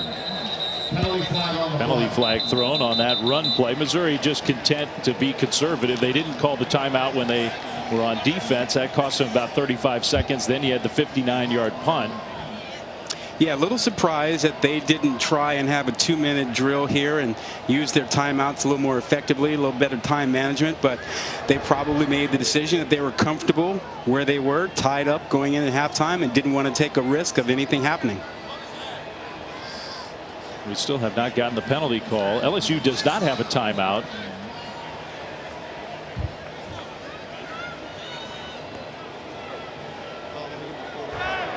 Holding on the offense, number 59, 10-yard penalty from the previous spot. Replay second down. The clock will start on the ready for play signal. Right guard Case Cook. I would think Missouri at this point might just take a knee. Yeah. That's exactly what they're going to do. It has not been clean. Missouri's made some mistakes, but a lot of positives for them. And some issues for the defending national champs LSU. That'll be the final play of the first half. I think Missouri could go to the locker room, Rod, feeling pretty dang good about the way things went. Absolutely. Yes, they should feel like they can move the ball at will, and they've made enough plays on defense to be in it. And right now LSU has to be feeling like this is not a 24-24 tie. They've got to be feeling like they're behind in this game. LSU will get the ball to start the second half, but some things to work out for an LSU defense that got torched in week 1 and really has not been particularly effective here in week 3 against Missouri. Let's go down to the field to Quinn. Coach, what's the biggest challenge you faced in terms of trying to run the ball? You know what? They run some run stunts, put too many people in the box, giving us a pass read. Defensively, what's the biggest issue you're dealing with? We got to stop the run. We got to stop the big play. We can't stop anything right now. We've got to be better on third down. How do you do that? Make some adjustments at halftime. Thank you, Coach. Go Tigers. All right, Quinn and Coach O, thank you. Time to send it to Peter Burns and gang in studio for the halftime report. Thanks, David. We get ready to start the third quarter in Columbia, Missouri. 24-24, Mizzou and LSU are tied after one half of college football. Dave Fleming, Rod Gilmore, Quinn Kesnick back with you here. I mean, Rod, there are lots of things that to me are surprising about that first half. What stood out to you? Well, the biggest surprise to me is that the LSU defense just got torched. Again, very much like week 1 against Mississippi State. And then the second thing is really their inability to run the football. I mean, I'm stunned by that prospect that they gave up on running the football. But look, let's give Missouri credit. I mean, they are doing a lot of things on offense, and LSU doesn't seem to have an answer. They're confused about where guys are going, and they're watching the eye candy, and all of a sudden, guys are running by them. Well, an exciting first half for Missouri, no doubt, with a new head coach who's a play caller and has a reputation being one of the most creative play callers in college football, and a new quarterback who's a redshirt freshman and looked outstanding. Eli Drinkwitz's team tied with the defending national champs 24-24. LSU will get the ball to start the second half. You see Drinkwitz and others on the sidelines wearing their masks. The SEC commissioners sent out a reminder to comply, and both sidelines are doing a good job of that today. Touchback, so LSU will have the ball. The Missouri offense, Rod, was dynamic in that first half. What looks trickeration? How about this? toss it back. Dove on the receiving end of that trickeration. And then, oh, how about the good old-fashioned running play inside? Beatty just storms through the middle, busts through an arm tackle, and then a little misdirection, come back around with Knox on an inside reverse, and it's just a little roll to the end zone. And LSU defensively has really struggled with this Missouri offense. Now we're going to see whether, because you mentioned the lack of run game, whether they commit to that a little bit more. They do on the first play of the second half, and it's a nice positive run, a huge run, in fact, down the sideline. Ty Davis-Price with some power at the end of it as well. Maybe that will set a different tone for LSU. I think that was part of the halftime adjustment. It's like, hey, look, we're going to run the ball. We've got 1 yard in the first half. We got to commit to running the football a little bit more. They've got 3 good backs: Ty Davis-Price, John Emery, and Chris Curry. We may see all 3 of them at some point in this half. So a big run play. 1 rush yard in the first half for LSU. 24 yards on that carry, nearly to midfield. And why not try it again? Davis-Price, right side, power running. He is big and strong. 230 pounds, a sophomore. Big power back, a guy that they really trust. They have a lot of confidence in him.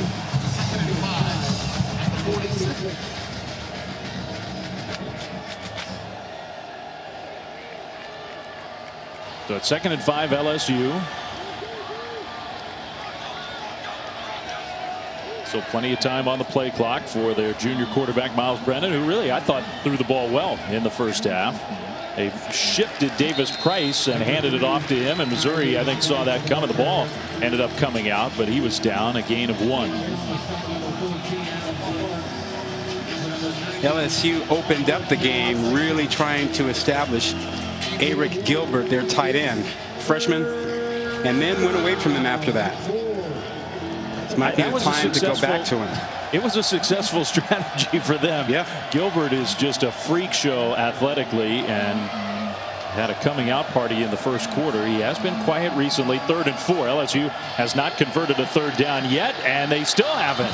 Trying to get it to Terrace Marshall, incomplete. Nice job by Bledsoe over there, and he's a guy that got picked on by Tennessee last week.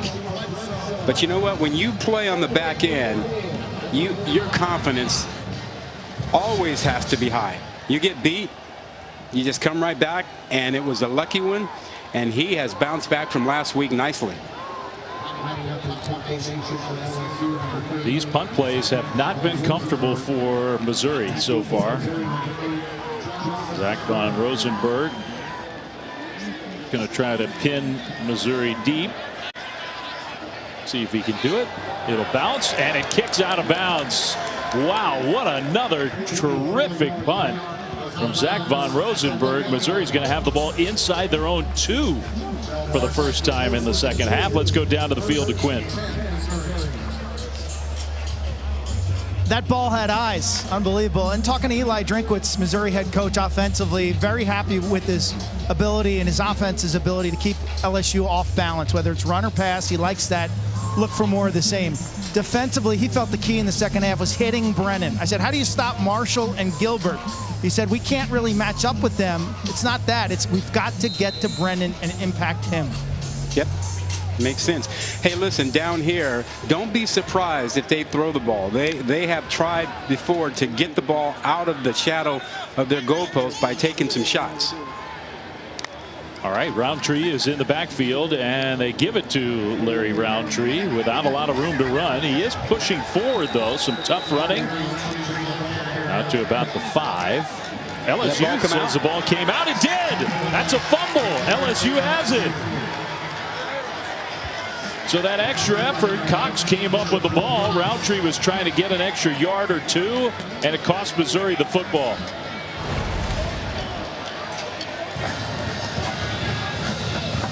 It definitely came out. Yes. Yeah, that ball came out as he was moving backwards. He was going forward, but his back was going forward, and that ball came out. Another Missouri mistake. That's their 3rd turnover if you consider the fake punt also a turnover. I mean, this is the 4th time that LSU has started in Missouri territory, and this time they start inside the 5. Field position disparity has been huge. Handoff, straight ahead, stops short at about the 2. Davis Price with another carry for LSU. Big back, 230 pounds. Quickly to the line. Missouri's disorganized. They hand it off, and Davis Price walks in. Missouri was not set up for that play. Touchdown, LSU. That was too easy. Little tempo there helped them out.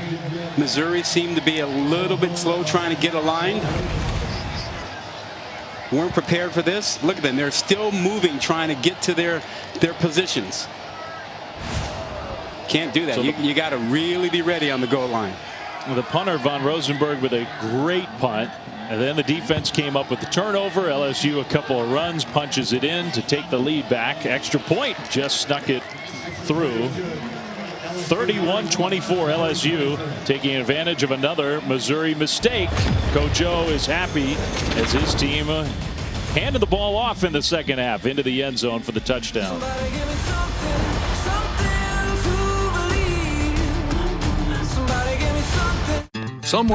Well, maybe it wasn't the easiest journey for Ed Orgeron to get to the head spot in Baton Rouge. He certainly has taken advantage of it with the all-time great LSU team last year. Trying to back it up. It's not going to be as easy, I don't think, in 2020 for Coach O. 41-10 as the LSU head coach, trying to get a 42nd win, 31-24 after the turnover and the touchdown. Let's check in with Peter in studio.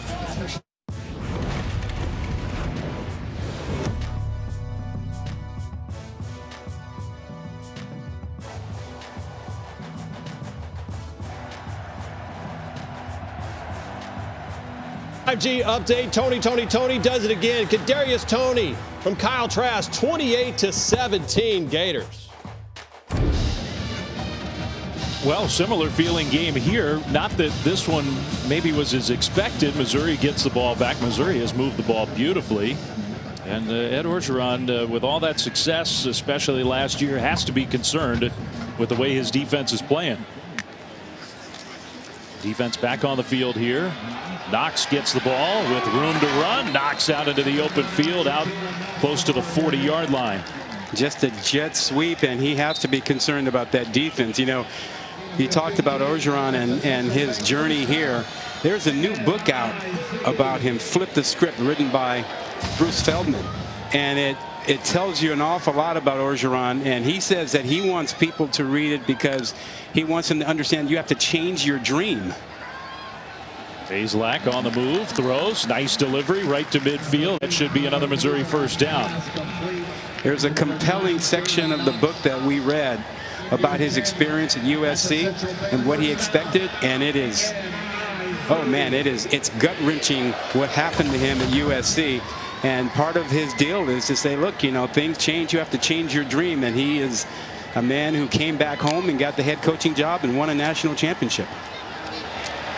The run play, Roundtree knocking defenders backwards. A gain of 9 on first down. Missouri just continues to move the ball.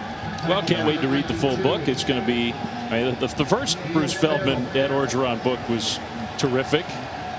Maybe this one's sort of a follow-up to that. There aren't many characters with more stories to tell in college football than the LSU head guy.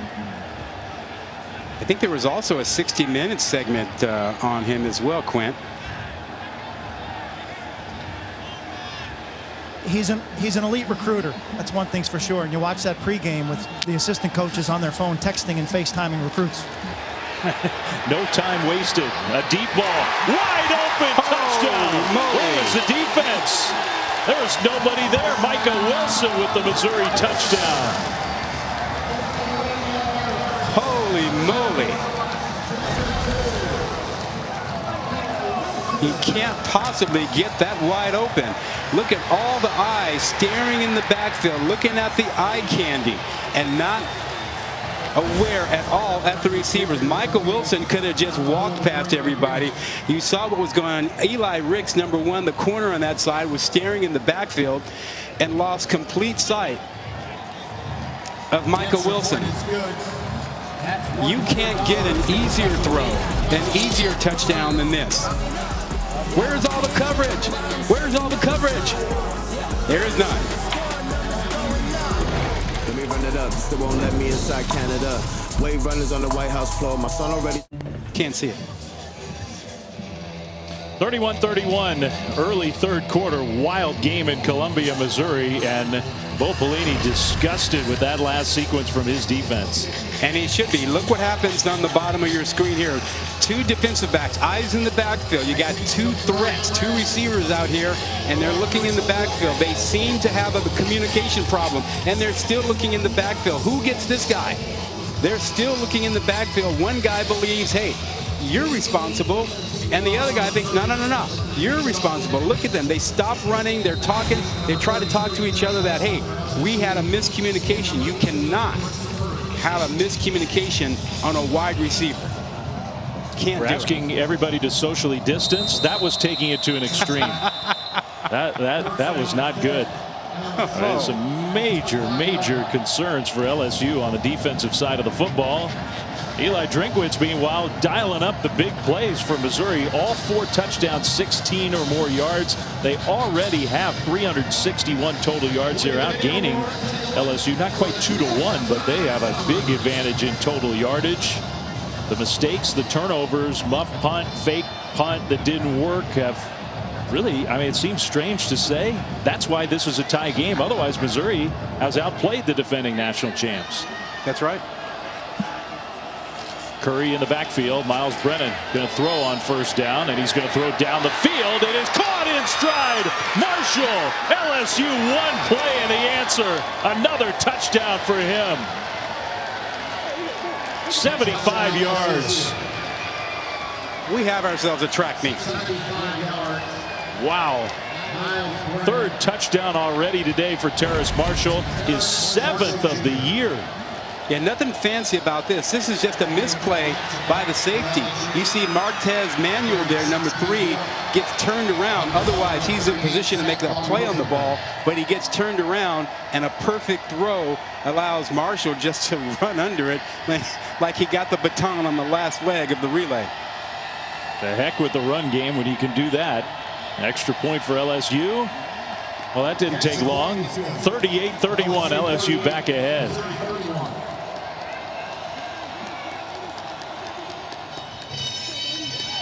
Crazy game. You know, Flynn, we talk about ball skills and the elite defensive backs who have it. When the ball is in the air, can you make a play on the ball? Or do you misread it? Now you'll see here an opportunity for Manuel to make a play. There he is showing up, and he misplays the ball. He's underneath it, and Marshall isn't. Manuel undercuts it. Look at him come back. Turned around. Wrong spot. Had he kept running before making his turn and drifted like an outfielder, he might have had a better chance to make a play, but he got turned around. Well, Mr. Touchdown, Terrace Marshall, 6th straight game with a receiving touchdown, 7 in 2.5 games so far this year.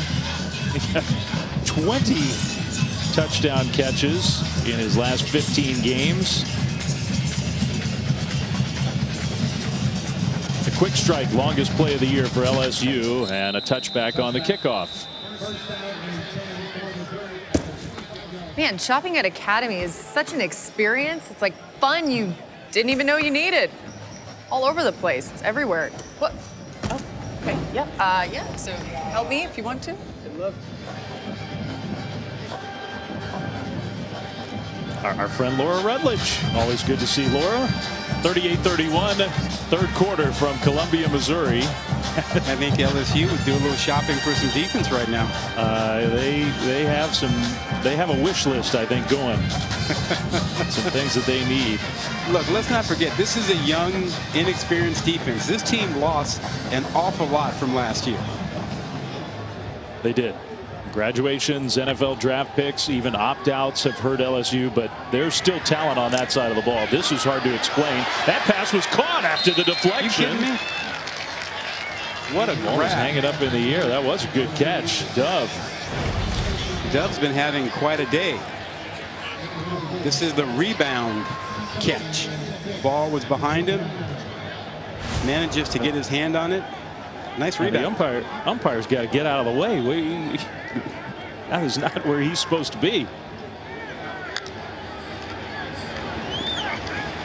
Second and 6, a little option style play, and Bazelak got bent backwards. He pops up okay. Nice tackle there by Damone Clark.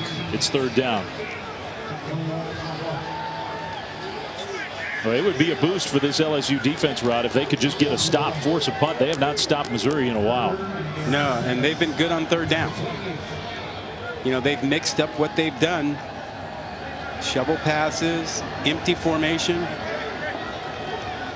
LSU just has not been able to get to Bazelak. The Missouri offense has been good on 3rd down. Roundtree in the backfield, in the pocket. Bazelak is going to try to take off and run, and I don't know, did he touch the turf? I think he was on top of the defender. He gets the spot for a 1st down. He went for a ride, fell on top of a LSU defender, and got the 1st down. That was a little bit of good fortune for Mizzou. Who did he fall on? I don't know if Andre Anthony or the ruling on the field is a 1st down. That play is under review. They are going to review the spot. Yeah, he might not have been completely on top of Moore. So we'll see if we can spot when the knee was down. Is that, I mean, that was the question. Did that knee touch back a full 1.5 yards short? It could have. If he's not on top of Moore or Anthony, knee is down there. I think he's not on top of. Yeah, he's down. Yeah, that knee's down. So that looks to me like they're going to be a full 1 yard, maybe short of a 1st down if they overturn that spot. Eli Drinkwitz has been a gambler today. Yeah, he gambled early on and lost, and it resulted in 3 points for LSU. Would he gamble again? After review, the runner was down short of the line to gain. It will be 4th down from the 34-yard line. Now the downside, if you go and don't make it here, you give LSU a very, very short field. I think they're sending the punt team out on the field. Yeah, that's a smart call. Well, Missouri, they may feel differently about this game than they did early. They're big underdogs, maybe feeling like, hey, we're outmatched. We got to take some real chances. At this point of the game, I think they're feeling like it's a more even match than even they could have dreamed of. Stingley is okay. He's in the game as the punt returner. Don't kick to him. Did they? He chases back. It goes over his head and bounces all the way into the end zone. There is a penalty flag down. It's a 66-yard punt, but only 46 yards net, assuming the punt stands.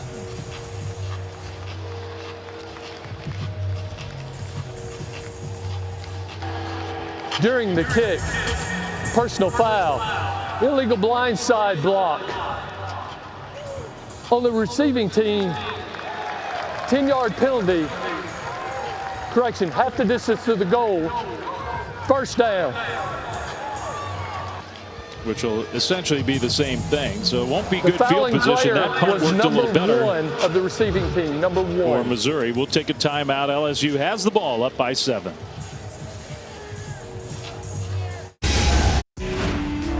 Time for another SEC studio update. Peter Burns here. And how about Isaiah Spiller?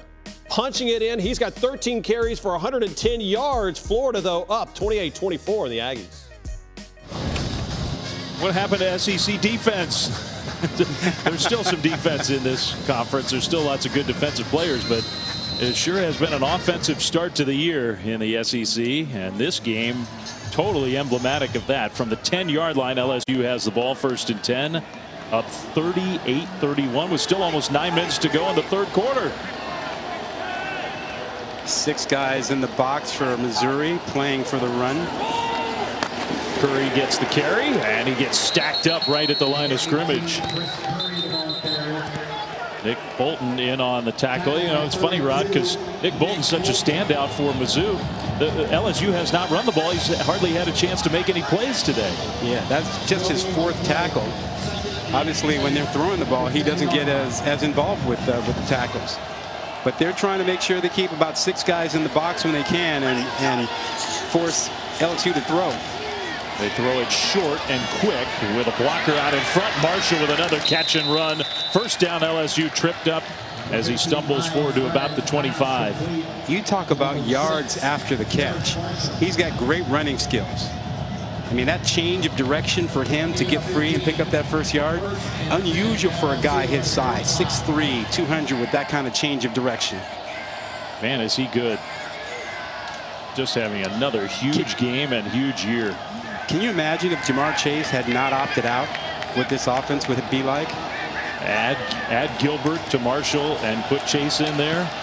And off Curry. And a nice run across the 30.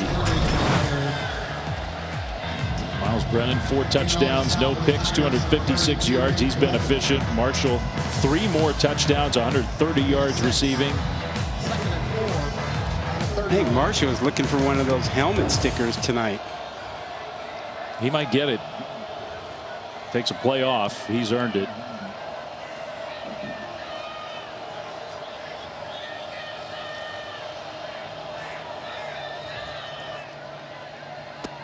Second and 4 LSU. Still plenty of time on the play clock. Brennan going to throw across the middle. That pass is caught. Another LSU first down.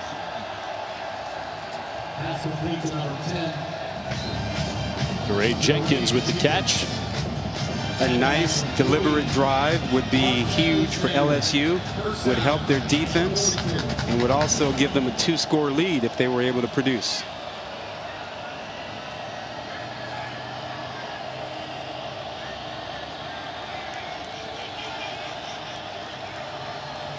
So it's 1st and 10.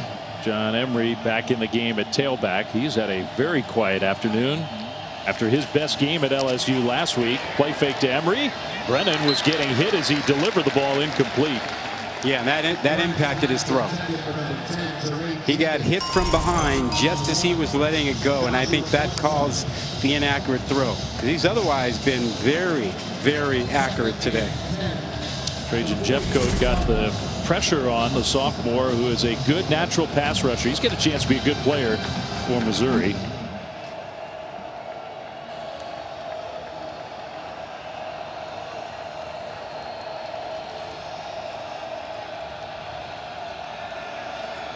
Second and 10.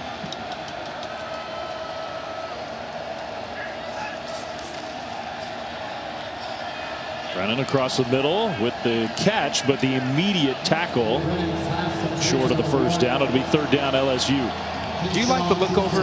I've always felt like when the entire team looks over and they get the play, they should always be successful, because the coaches are looking out there and they've got the right defense figured out now. They give you the best play. You should always get it right, shouldn't you?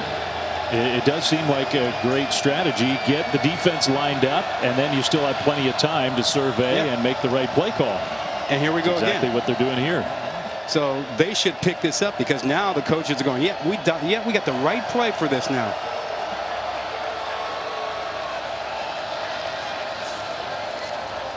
On 3rd and 5, a screen play to Emery, who makes a one-handed catch, and the ball comes out. It came out forward, and they're just going to call that an incompletion.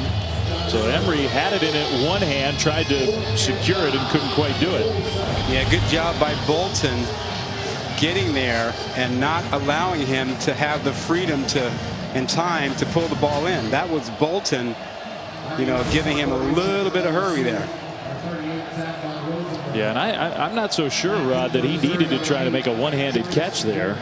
Yeah, but if you try a two-handed catch, what good is that? It's not going to get you in Sports Center. You got to do the one-handed catch, right? Zach Von Rosenberg's one of LSU's very best players today. Their punter booms another one deep that's going to bounce inside the 20. This one not quite as spectacular, but still effective. So Missouri will get the ball back. Saturday, and it's time to represent your school. Show us how big you're going today. Submit your best fan video this weekend to hashtag #ShowYourSaturday, and you might just get your 15 seconds of fan fame on the SEC network. Big day of SEC football across the board. Missouri looking for what would be a significant upset at home. This is technically, officially, according to the conference, a home game for LSU. We know better. It's not a home game for LSU. It's a strange, chaotic week. We're still thinking about everybody down on the Gulf Coast in Louisiana after Hurricane Delta. But the Tigers having to travel, and they are being tested. Roundtree straight ahead run on first down. LSU flew out Thursday to get out and make sure that they were settled here. They were told that they weren't going to be able to fly out Friday, and so they flew out Thursday, spent the night, and slept in, Q. Yeah, it's not new for this LSU program. Back in 2015, South Carolina. Yeah, unfortunately for those folks, there's just been so many instances. Yeah, you know, and you think about 2015, 2016, their game in Florida was impacted because of Matthew. 2017 was Hurricane Harvey, had a game moved from Houston to New. Jeff Grigas is their head of ops. He had a plate full of things to do today. They found a hotel with a 130-room block right down the street, the Holiday Inn, and everything worked out. So now having to focus on winning the game. Play fake on the jet sweep action. Bazelak sort of a back shoulder throw, and well delivered for another catch. Deontay Smith. Missouri first down, and right away they're back into LSU territory. Who are these receivers? I mean, they've got everybody on the depth chart coming in and making a contribution. Bannister made a catch. We've seen Dove, and now Smith. Wow. I think you would say 3 of their top 4 guys are not playing today. Roundtree straight ahead run just over the left side for another 10 yards, maybe more.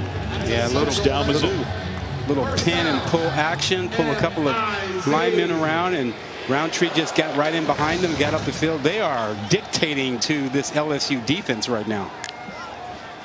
Empty backfield, quick tempo from the shotgun pressure, and the throw under pressure. Bazelak is very cool. He found Smith again for a positive gain.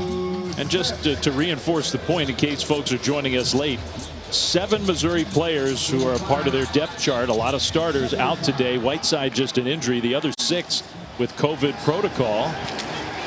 And yet Missouri has gone deep into their roster and found some playmakers. Another first down run. Yeah, you know, and this offensive line did not have a great afternoon against Tennessee last week. This offensive line is playing really well today. On paper, you figure that was going to be a spot where Missouri was going to struggle coming into the year. Not a lot of returning experience, a grad transfer, new to the program at the center spot, Michael Maietti. And yet, Eli Drinkwitz did say, look, it hasn't been perfect, but he's been generally pleased with those guys up front today. They played great. Bazelak dumps it short middle. Beatty with the catch, and he's going to jet his way into the end zone. Missouri touchdown. 21 yards. What an easy completion. Just a circle route by Beatty out of the backfield, and it's confusion with the linebackers. The number 3 receiver coming out of the backfield, and no one knows who's responsible for him. That's a problem. This LSU had this problem against Mississippi State. You can't forget the 3rd guy out of the backfield. When he comes out, someone is assigned to him. But there, no one was assigned to him. And that guy right there can't be feeling real good. The new defensive coordinator wondering what is going on, and LSU fans everywhere are wondering the same thing. It's not a tough concept here. He is the 3rd receiver. He's the 2nd one on this side. So one of these 2 guys, you have to figure out, okay, 2nd back out, I got that guy, right? Because the number 1 guy on the bottom goes out. There's a 3rd guy. There he is. And again, if if we are to believe what we see that Stevens was supposed to have. And remember, Stevens is a 230-pound safety linebacker that you don't want matched up with quick receivers. There's no way that in the open field he needs to be trying to cover Beatty. It's not officially Connor Bazelak's first start, but I think in all essence it is his first start. And what a performance from the redshirt freshman. 23 of 27, 300-plus yards, 3 touchdowns. Cool when he has been under pressure. He's shown an ability to run and get a first down when Missouri needs it. Man, has he been good. Oh, man, he's been poised. He's been comfortable. He's not been hit very often. LSU can't affect him. LSU felt comfortable coming into the game that they could get to them, and if they couldn't get to him with 4, you would expect him to get there with 5 or 6. They have not been able to get close. 5th tie already in this game, 38-38. Let's check in with Peter in studio. Starting to rain, starting to get nasty in Nashville, and starting to get a pretty sizable lead for South Carolina. Kevin Harris, 88 yards. A little Olay defense there from the doors. He's got 171 yards. 34-7 all Gamecocks right now. Back to the Arena Football League being played in Como. We did not expect that. Although, look, I'm not knocking. I'm trying not to pile on Vanderbilt, but anybody who thought LSU solved all their issues by beating up on the Commodores last week was mistaken. Oh, you're just beating up on Vandy now. Okay, fine. Sorry, but I am.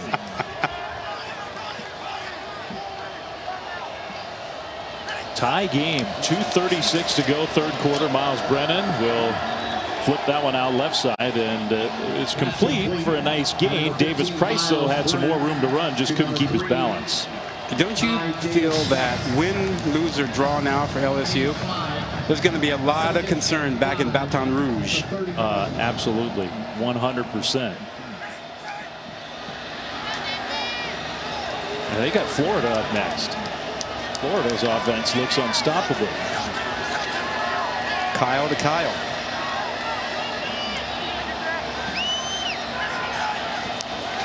Second and 5. Brennan throws deep, and it is caught again by Marshall. What a catch! Wow. Man, he is really proving his worth as a #1 receiver in this program. He's going to be on your right side coming into the middle. You see wide open there, split the 2 defenders, and what a nice catch. Way to lay out. It was a good great throw, speed, and even better great catch. Size. Yeah. Yep, you're right. That combo of the size, because he is a big dude. Right? I think you said the listing 6'4", 200. He looks every bit of that. Yeah, but the amazing thing is that he can change direction, quickly. He has the feet, the footwork of a guy who's about 5'10", 5'9", but he's a tall guy, but moves like a much smaller guy. Missouri just can't match up with him. Pressure, and the ball was tipped as Brennan released it. Either the ball was tipped or his arm was hit. Either way, 2nd and 10.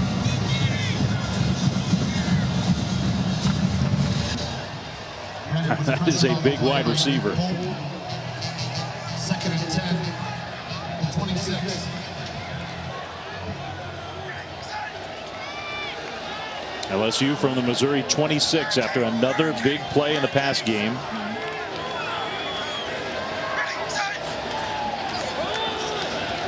Handoff. Davis Price right side. Davis Price with a flag thrown inside the 20. We'll see. 42 rush yards before that play for LSU. Holding on the offense, number 56. 10-yard penalty. Replay, 2nd down. That's the center, Liam Shanahan, the grad transfer from Harvard, who committed the holding penalty. 42 rush yards. That's not even close to having any balance. Right in the middle of your screen, there's your takedown. 56 Shanahan. So instead of Second and short, third and short, second and 20 for LSU, back outside the 35. And now handed off on second and long. Davis Price got knocked off balance, so it'll be third and long. Yeah, and you're in field goal range, and so it's important for Brennan not to take a sack here. You've got 3 points very likely in your back pocket. They are going to have to run a play before the third quarter comes to an end.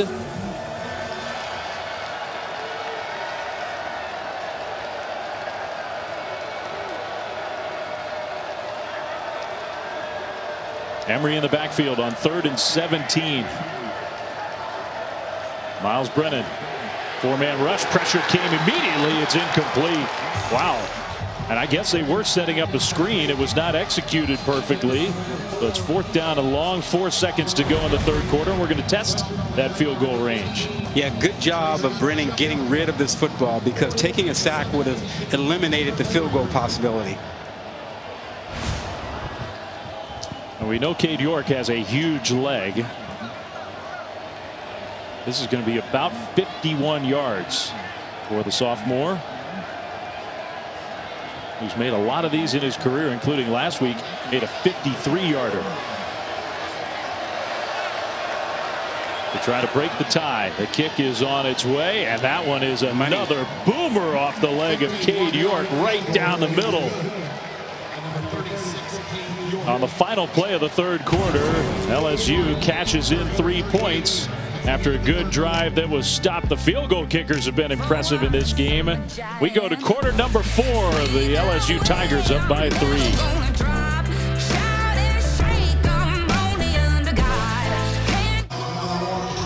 Wild game in Columbia, Missouri. 41-38, the defending national champs, 17th ranked team in the country, LSU, with their hands full against a winless, rebuilding Missouri team. Miles Brennan's had a great day. Terrace Marshall's been awesome. But Missouri's offense already 453 total yards in 3 quarters. That's amazing. It is amazing. Get the ball to start the fourth quarter after the LSU field goal puts them ahead. But first, let's check in with Peter in studio. Thanks, Dave. Jimbo Fisher says we're not kicking a field goal. 4th and 2, we're going for it. Isaiah Spiller, 19th carry of the day, goes 19 yards with a little hit stick right there. Now it's 31-28. Aggies over the Gators. Wow. I mean, I think that would count as Jimbo Fisher's best win, biggest win as the head coach in College Station.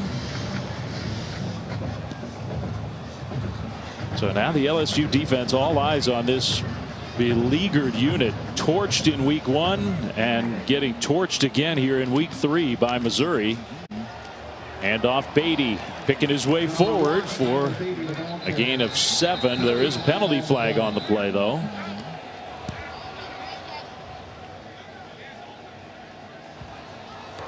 Holding on the offense, number 59. 10-yard penalty from the previous spot. Replay, first down. Plus the left tackle, Zeke Powell, down on the play. That's not good news for Missouri. Yeah, and the hold was on Case Cook, the right guard. Well, Powell's saying he can stay in the game, but he can't. He's got to come off. Yeah, at least one play. At least one play. Bobby Lawrence, his backup, has played a lot. Powell's been banged up early in the season, so Lawrence will come in. After the penalty, 1st and 20, number 15. 1st and 20. You see Stingley up top in single coverage. Yep, following, I think, Dove up there. That throw is against Stingley to Dove, completed for a nice gain. So they're not avoiding entirely Derek Stingley. Yeah, one of the few times he's been challenged today. Just a little stop route. Well done. Turn your numbers to the quarterback. Big target at 6'3", 200. Dove is. And I don't know about you, but it looks to me like he's not moving well. Yeah, I mean, he's certainly limping a little bit. Remember, he limped off the field in the first half. Play fake, throw across the middle. That pass caught. Missouri first down outside the 35. Yeah, I agree with you, Flynn. He's not 100%. So you give him credit for trying to hang in there. The most talented player among a lot of talented players on the LSU side.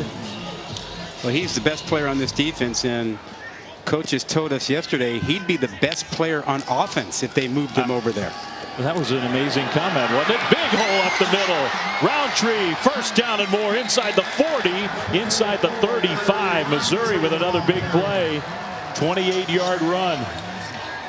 And even a little banged up, Stingley used his speed to keep that from becoming a touchdown.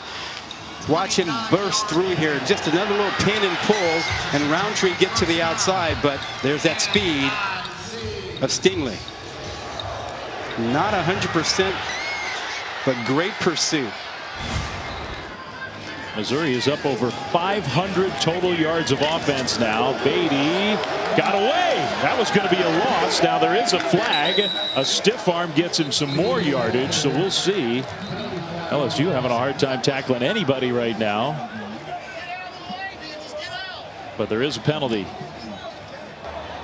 Holding on the offense, number 55. 10-yard penalty from the previous spot. That time the center, Michael Maietti, the grad transfer from Rutgers. I'm trying to think. I don't recall the last time I saw an LSU defense struggle like this. As you take a look at Maietti at the center spot, there's the grab, the takedown. You got the arm. You're not letting go of it, and it impacted the play. Beatty was able to keep going because of that hold. Well, that's a big penalty. They would have had 1st and 10 at the 24 there. It's essentially 20 yards of penalty yardage. They're out at the 44. I assume when you make that, I assume you say other than week 1 of this year. Right. LSU's other than week defense. 1, yes. That pass across the middle for a first down gain. I mean, think about the number of issues they've had. They've had some poor tackling. They cannot get to Basilic. I mean, he's just been dealing. I mean, have a day for yourself in your first real start in a ball game, young man. Terrific. He hasn't been knocked around. He hasn't been sacked. They got 9 of those yards back. 2nd and 11. Right on the borderline of their long field goal range. The snap bounces right back to Bazelak, who's going to heave it downfield. Incomplete. Well, that could have been a disaster for Missouri. Bazelak, I don't know if that was just a pure throwaway or not. If it was, maybe that was the right decision. Didn't panic, though. He did not panic. He's a cool customer. Just a freshman. 500 yards of offense for the first time in their last 13 SEC games. The last time they did it was against Vanderbilt in 2018. And they've been a screen and draw team in these 3rd and long situations. Timeout. Missouri. It's an important play, and they wanted to get organized. So timeout. Missouri will take a timeout ourselves. 11:56 to go. All right, here we go out of the timeout. 3rd and 11 for Missouri. Yeah, I think they called the timeout because Drink thinks he's got to play. Probably something they worked on all week for this kind of situation, and he wanted to make sure everybody was on board for it. Because right now, you're at the field goal line. You don't want to take a sack. And to go to 10 yards, he has to believe he's got something that he believes will work here. Otherwise, why waste the timeout? Under 12 minutes to go. 3-point game. Missouri testing LSU. Bazelak throws right side, and they go backwards. Beautifully defended by LSU. That may take them out of field goal range. Yeah, and that doesn't make a whole lot of sense because their tendency has been to, on 3rd and 10, draws or screens, and they come back out and do a screen after calling a timeout. That doesn't make sense to me. They stuck with their tendency in that situation, and that's what LSU played. They played their tendency for screens and draws on 3rd and 10. Well, the head coach knows that was big. They are going to let the true freshman have a chance at a very long field goal. 56 yards. He's got a huge leg, Harrison Mevis. From near the right hash, the kick is on its way, and that one is hooking and no good. Well, who knows if that last play was the difference, but Missouri moved the ball nicely and then came up with nothing. LSU maintains a 3-point lead, and the LSU Tigers will have the ball when we come back to Columbia. Missed field goal for Missouri keeps it a 41-38 lead for LSU. It's time for our Gatorade fueling performance. The connection with the quarterback Miles Brennan and his star receiver Terrace Marshall has been awesome. Yeah, it's a new partnership, and it's been hooking up nicely. One touchdown you saw a moment ago, and then this nice little one across the middle. How about this throw? And how about this catch? Just split the safeties, great concentration, and just the last leg of the track meet. Well done. You know, all the things that LSU has to be concerned about, and I think that list is pretty long right now. Miles Brennan's performance last week was not a mirage. He took a step forward against Vanderbilt, and he has played really well again today against Missouri. So I think LSU can feel good about the way their young, in terms of experience, quarterback Miles Brennan's playing. Yeah, and Missouri should no longer attempt to play him with one guy. That throw was along the sideline and caught.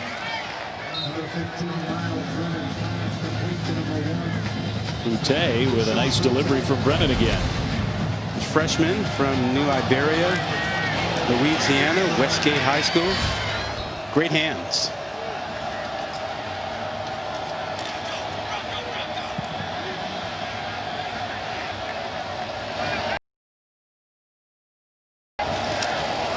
Curry, that was a fake to him, a little run pass to Boutte again. That was nifty ball handling and footwork. First down LSU. LSU changing the tempo. Sometimes they go fast, sometimes they do the look over, trying to keep Missouri off balance. Well, they think Boutte's got a chance to be really good on the outside. Couple catches for him. And already in long field goal range, they got good field position after the field goal miss by Missouri.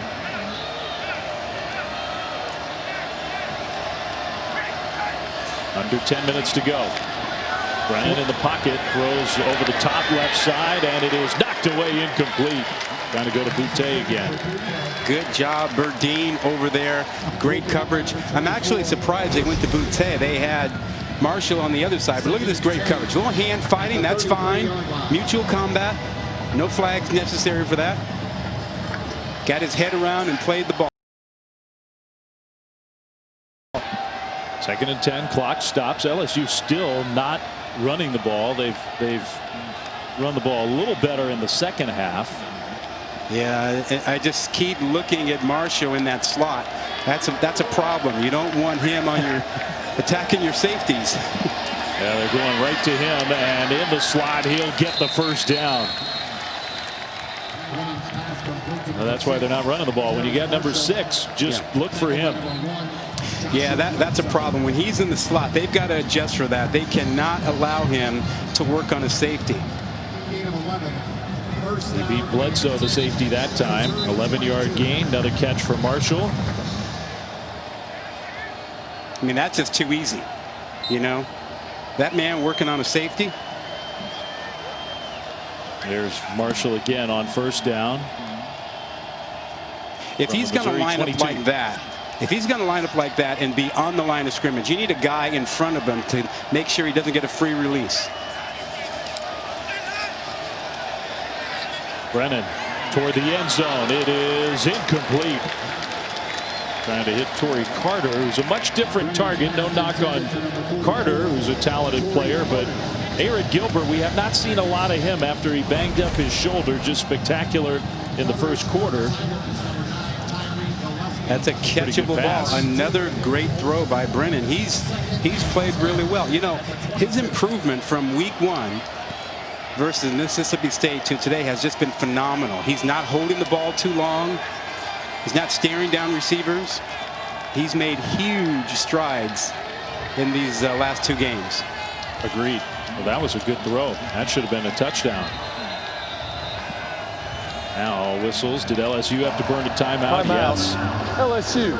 It's their first charge timeout of the half. So that's their first timeout of the second half. Close game in Columbia, 41-38. Back right after this.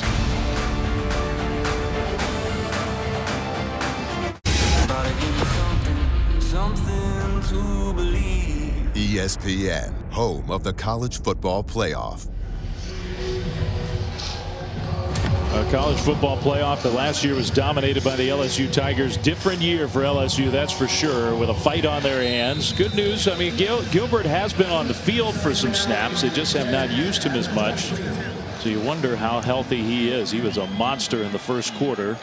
2nd and 10 out of the timeout. 9:10 to go. 3-point game. 41-38 LSU. Miles Brennan going to throw the ball again.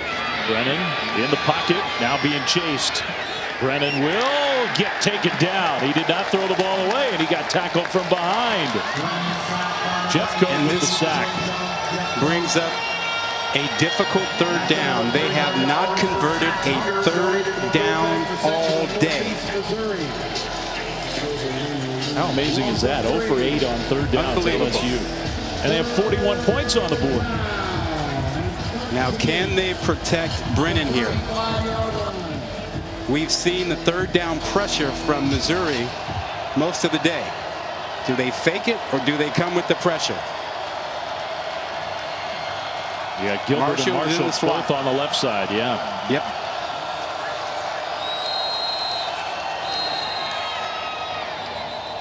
Well, that play will not count. The ball was snapped, but the whistles blew before the play. We welcome everyone on the offense.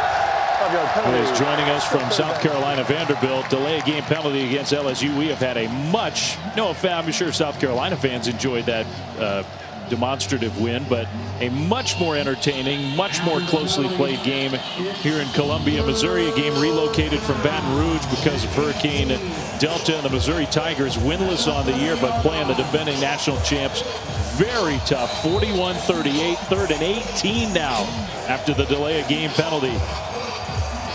All eyes in the secondary should be on number 6, Marshall. They should not allow him single coverage in any way, shape, or form. He's been crushing them today. 185 yards, 3 touchdowns for the star LSU wideout. Miles Brennan's had a big day. Pressure up the middle, and he'll dump it off short to Emery, who catches, but not nearly a 1st down. So the Missouri defense comes up with a big stop, and presumably LSU's going to try a field goal here. Yeah, still a smart play by Miles Brennan. It gets them a little bit closer for a little better field goal attempt here. So the Missouri defense, that was huge. This is no gimme, as good as Cade York is.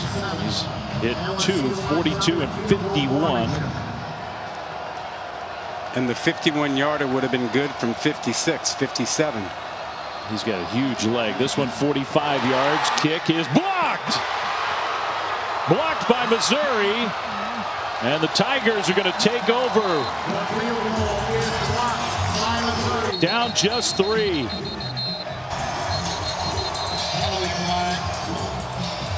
Trey Williams, is he the guy who got a big hand up and knocked it down?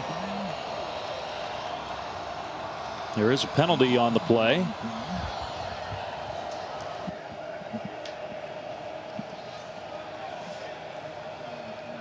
And a Missouri player is down. I think that's Ennis Rakestraw, very talented young defensive back. He's had a nice day. He's played pretty well. After the play was over, personal foul on the receiving team, number 18. 15-yard penalty, 1st down. Wow, that's a big penalty. Missouri was set up to have good field position. It's going to be a lot less good now. Maybe Chris Turner, number 39, the guy who got up and actually blocked it.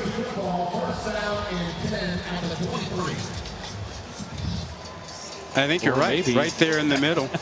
And it was not a good kick from Cade York, no matter who gets credit for it. And you can't see the penalty.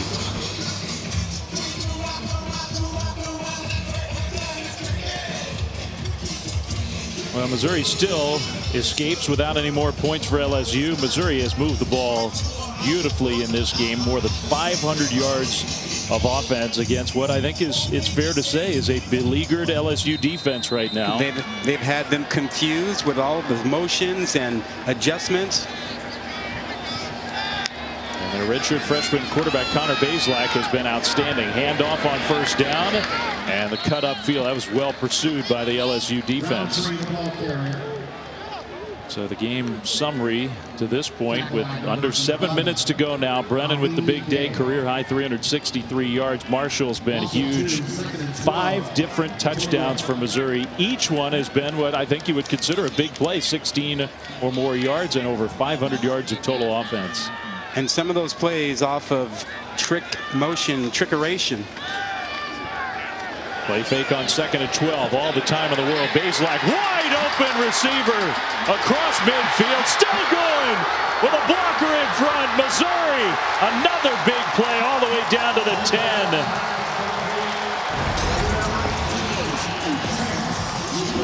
He'll come all the way from the left side to the right into the vision for his quarterback. What a tremendous job and patience over there to allow him to come around and be where he needs him to be. The patience of your quarterback. That was a slow, long developing route. 67 yards. Chance Looper, the true freshman from Texas. They think he's going to be a good player. And Missouri's in position to go ahead in this game. The LSU defense is just getting torched by big plays, one after another. Yeah, that was a long, slow developing route left to right. He just ran down across the field, across the middle of it, and no one saw him, ignored him. And LSU has had trouble identifying guys who are in the slot or coming out of the backfield all day. I mean, LSU still doesn't look organized here on 2nd and goal, and I think they need to use a timeout. Timeout. LSU. You know, it's the formations, it's the motions, and you've got a young defense. They've had trouble identifying guys. We've had a number of guys run free.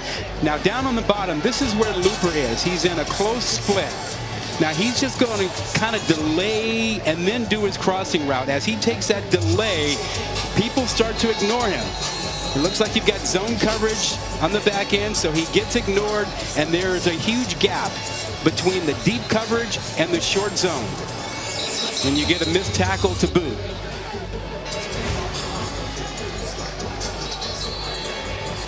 I think week 1 in the league was Mike Leach air raid. Welcome to the SEC. Today is a coming out party for Eli Drinkwitz. Head coach, offensive play caller. You've seen all different formations, their ability to change things up using screens, misdirections. It looks different every play. And this LSU defense is baffled, confused, and they've never had a beat on the ball. Q, it's been 580 total yards for this offense. Amazing. Remember, Mississippi State had, what, more than 600? Missouri is basically matching what Mike Leach's team did in week 1. 2nd and goal. These plays are obviously huge. A little fake jet sweep across the middle and to the end zone. Touchdown. To the tight end, Nico Hay. Missouri has taken the lead. First time since it was 7-0. And he's not normally a big-time receiver for them. 3 catches last season. Super secret weapon down here. A state secret. Nico Hay, 2 catches today. And the touchdown, the extra point to make it a 4-point lead. So that's big. 45-41. The defending national champs are in trouble. Another big play set this one up, Rod, and you called it the secret weapon into the end zone. What a day for Mizzou.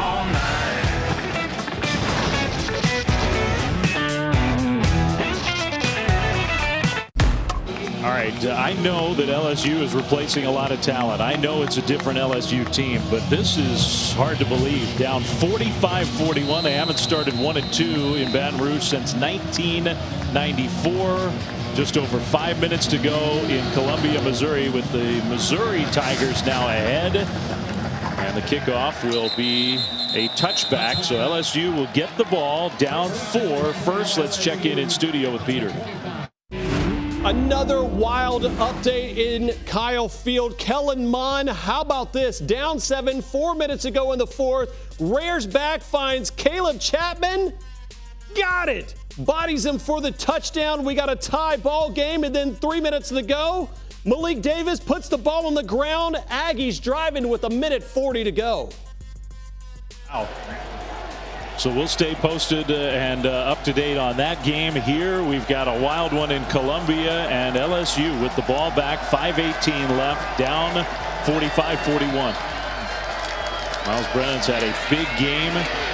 He's pressured and throws, kind of a wobbler, but it's caught by Marshall again. What a kick catch. That one. That was a great catch. That's a knuckleball coming at him. You know, a little stack release. Watch him come out here, and that is a knuckleball low, and he just basket catches it.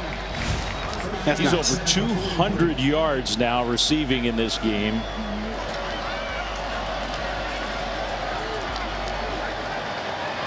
They may have to take off that qualifier. One of the best receivers in the country. I mean, he may be the best. He's right there. He is right there. First down LSU. They hand the ball off. Emery got tripped up, tackled after a gain of 2, maybe 3. This is an important drive for LSU. Remember, they only have 1 timeout. So you'd like to think that they have 2 possessions, this one and 1 more, depending on how you use the clock. But if they don't score this drive, they would only have 1 timeout for 1 last possession.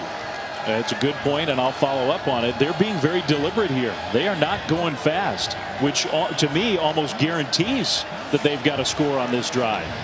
That throw across the middle is caught by Marshall again. They just can't stop him. Marshall has been unstoppable today. It's surprising that Missouri has not tried to find a way to slow him down. When he's in the slot, he's uncovered and he's free to release. They should try to find a way to bump him, slow him down. LSU will not put him on the edge to make it easy for you. He's in the slot, and they are giving him a lot of free releases. Under 4 minutes to go. Brennan now tucks, got hit as he threw it away, incomplete.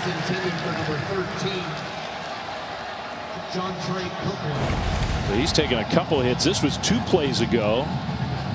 That was a pretty significant There's no hit. foul He for got knocked intentional grounding. The backwards. passer was out of the pocket. 2nd down. He's hurting for sure. Yeah, got a bloody knee. He's been knocked around a little bit. Now a Missouri player is down. I think that's Trey Williams, the guy who got the hit on 2 plays ago.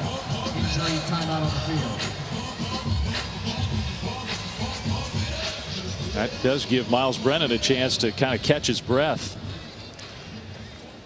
Yeah, he's taken some shots today. He was running the ball early and took a big shot. And since that first quarter when he took that hit, he hasn't really been involved in the quarterback run game.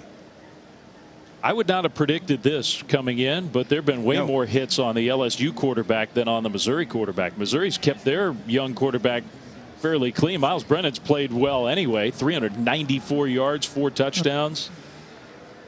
Now, he's been fantastic. When you think about his performance opening week against Mississippi State, sort of up and down, and then he got better last week, he's even better this week. The holding the ball too long, not having the presence in the pocket in week 1, all that stuff has been gone. I mean, he's been dynamic in the pocket. He's gotten rid of the ball. He's been smart with the football, gotten rid of it to avoid losses. He's played really, really well. So Trey Williams off the field. Texas A&M, by the way, Rod, did win that game. Field goal at the very end. They beat top 5 Florida 41-38. Huge win for Jimbo Fisher and the Aggies. LSU trying to avoid a huge upset at the hands of Missouri, and that pass was caught. There's Eric Gilbert, the outstanding true freshman tight end who was huge in the first quarter, has been quiet until now.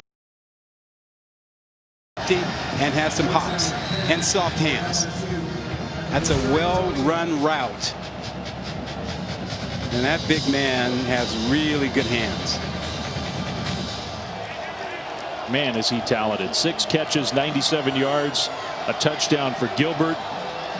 Emery empties the backfield under 3 minutes to go. LSU on the move, down 4. They have to get a touchdown. They're really playing too far off those receivers up top. Big cushion, so throw it short to Marshall, who makes the catch, gets swarmed inside the 25. Let's go down to Quinn. LSU very comfortable right now operating this 2-minute drill as a Missouri player goes down to get a stoppage. You think back pre-COVID-19, this place would be full. It would be loud. Miles Brennan couldn't hear himself think. It would stress the offensive line and give the D-line a little advantage in terms of getting off the ball and getting a pass rush.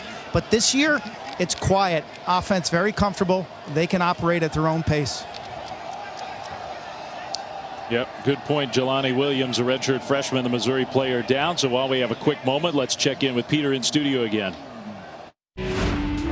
Dave, we have a final and an upset. Seth Small, 26-yard field goal. Aggies with the win over fourth-ranked Florida. Yeah, big win for Jimbo Fisher. Their top 5 victory for that Aggie program just shows what they were capable of this year. They've been underachieving, just. Yeah, there's no doubt. And he's been hearing it, too. I mean, you can tell in his voice. He's been hearing it. The team's been hearing it. When are they going to have that top 5 victory? They got it. He was fired up. We'll have more of that coming up. But now back to a great finish in Como. Jimbo Fisher's been hearing it, and LSU looking for some heroics here late. If they don't do that, Coach O, as crazy as it sounds, coming off one of the greatest seasons in the history of college football, is going to be hearing it. Yeah, you know, in the SEC, there is no grace period. There's no honeymoon. It's what have you done lately, and what's happened at LSU is a shocking loss to Mississippi State to open the season, and now Missouri has put up almost 600 yards and 45 points already. And this really has become basically a do or die, I think, for LSU. Only one timeout. They've taken a long time. The clock moves again. We are under 2.5 minutes to go in this game, and they're down 4.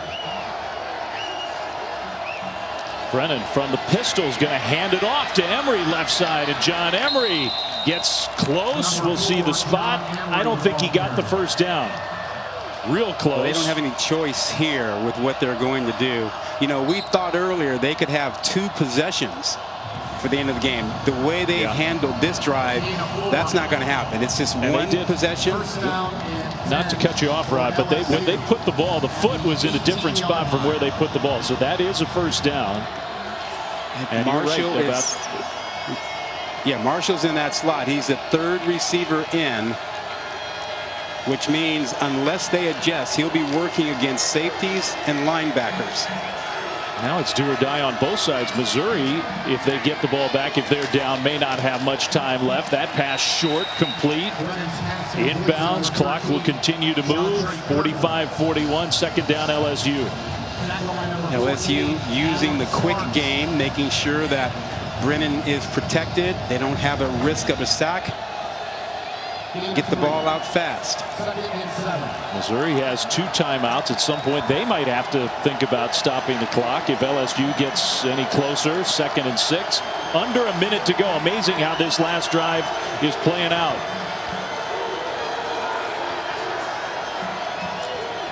It might well be a win or lose drive. Brennan over the top toward the end zone. It is caught by Marshall. And he got stopped short. The ball squirted out in the end, but inside the 1-yard line. Terrace Marshall also close to a 4th touchdown today. And you see there is an attempt to try to climb the back of such a big receiver, and that's a tough deal for Adam Parker, who's about 6 feet tall, trying to work against a 6'4" receiver. So they are gonna review that play. They'll review the spot. Would they also review whether it was a completed catch? I mean, there's at least a little bit of doubt. The ball hits the ground and comes out. Well, you know, when you leave the ground, when you come back to the ground, you have to complete the process. Did he actually leave the ground? He was sort of pinned down. I don't know. You know, so they must be looking at this and saying he left the ground with that little hop, and so coming down, he's got to complete the process and hang on to the ball. Does he do that completely all the way through? Coming down to the ground, he's got control of it, but he's got to survive it there. they may take that away.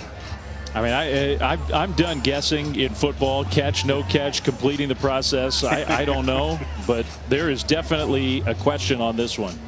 Yeah. Yeah, he's got to hang on to that through contact with the ground, and he doesn't do that. And remember, you need indisputable video evidence to overturn a call. He got great looks at it, and he does not hang on to it.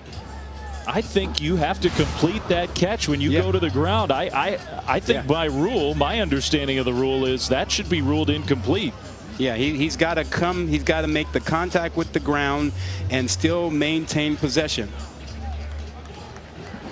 But you know, again, with these kind of plays, I just who knows? Yeah. But after review, the ruling on the field stands. It is a catch. First down. All right, so they call that a catch. It's 1st and goal LSU with only 44 seconds to go. The way this is played out now, LSU is in the driver's seat, even down by 4. First down and goal, LSU. So 1st and goal LSU inside the 1. You know, Flynn, at this point, Missouri is wishing they had used some of those timeouts to preserve the clock. And you got to give LSU credit. They were so deliberate in the way they did this, but with confidence that they could get down and get into the end zone. It was a risk, but that is a risk that may pay off beautifully for LSU. The catch was completed, and then the runner went out of bounds. So the game clock will start on the snap. All right, so out of bounds means clock stops under a minute to go, 44 seconds. It won't start again until the snap. Yeah, and they've got Ty Davis Price in there, their 232-pound back. If they do anything other than give it to him, I'll be surprised. I'll be shocked. He's on Brennan's right side, and they do give it to him, and he does not get there. Gets stopped. Now what? Will Missouri use a timeout? Not a fan of that formation, no. I mean, I can't believe you wouldn't stop the clock either way. They're right back to the line of scrimmage in a hurry. Under 30 seconds, hand it off again, and he's not going to get there again. Now, maybe LSU uses its final timeout. It's 3rd and goal coming up. Good grief.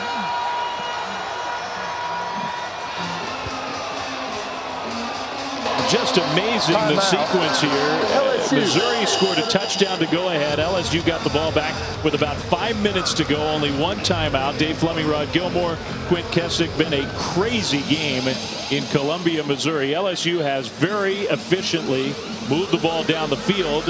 A kind of disputed call that was reviewed a moment ago got LSU 1st and goal inside the 1. Now they've handed it off twice and have not gotten in. With the game on the line, it's 3rd and goal LSU. Yeah, Flynn, they've got to be smart here, because if you run here and don't get in, they may not get another playoff. They just added 3 seconds back to the clock. But LSU cannot stop the clock again. That's exactly the smarter right. thing might be to take a shot throwing the ball, because then you can come back with your 4th down play. So the game is on the line here. Huge decisions to be made. LSU with the disaster week 1, rebounded week 2. Missouri still looking for their first win. And what a win it would be for Mizzou if they could somehow stop the Tigers at the goal line. I mean, Ed Orgeron's defense has work to do, but for now it's on the offense.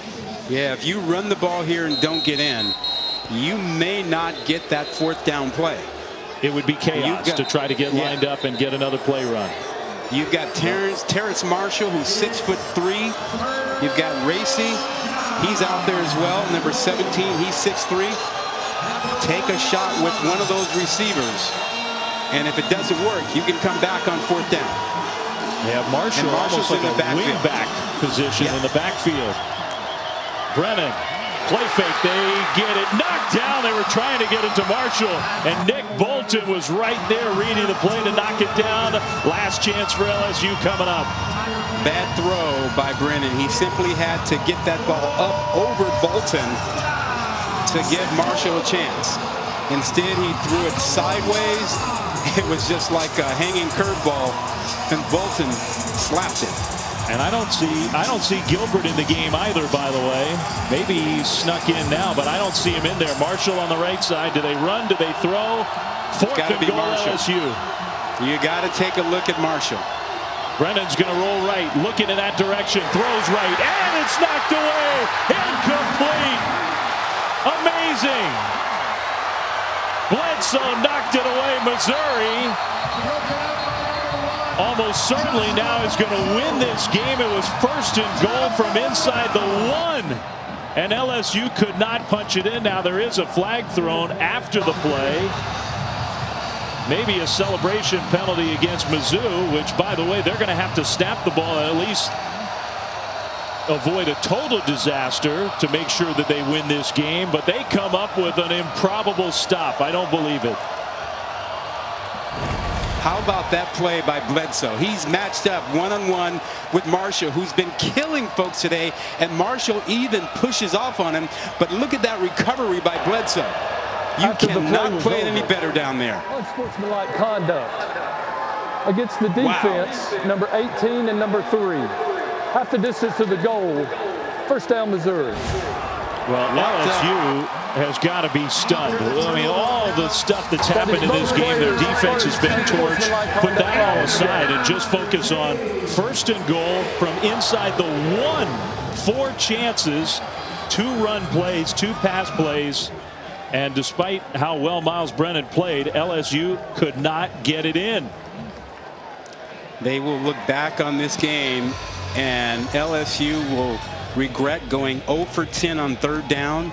They will regret the receivers running free in the secondary with busted assignments. Now let's see how Mizzou plays this from inside their own 1. They're up 4. Yeah. They could try to get it out, but if they get the safety, it's not a big deal. Bazelak is going to push it ahead. LSU has no timeouts, so they can't stop the clock. They hold on to the ball. What a win for Missouri. Final seconds tick off the clock in Columbia. And a signature win for their brand new head coach, and this program trying to bounce back after a couple tough years. What a win. What a day for the Missouri Tigers.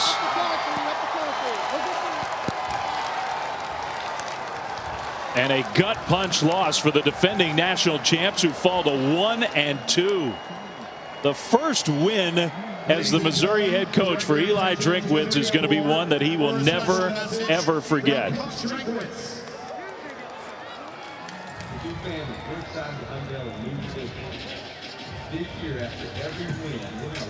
Just an incredible performance by the Missouri offense. The first time LSU started 1-2 since 1994. You can't blame that guy. Miles Brennan played really well. He was fantastic. He did a tremendous job. He marshaled the offense the right way. When he had a hot receiver with Marshall, he kept going to him. He had Gilbert down the field. He did a tremendous job of getting rid of the football when he needed to. So it doesn't fall on him. The one bad throw down there on the goal line when he had Marshall on that 3rd down play was a ball that he'd like to have back. Like to have that one do over.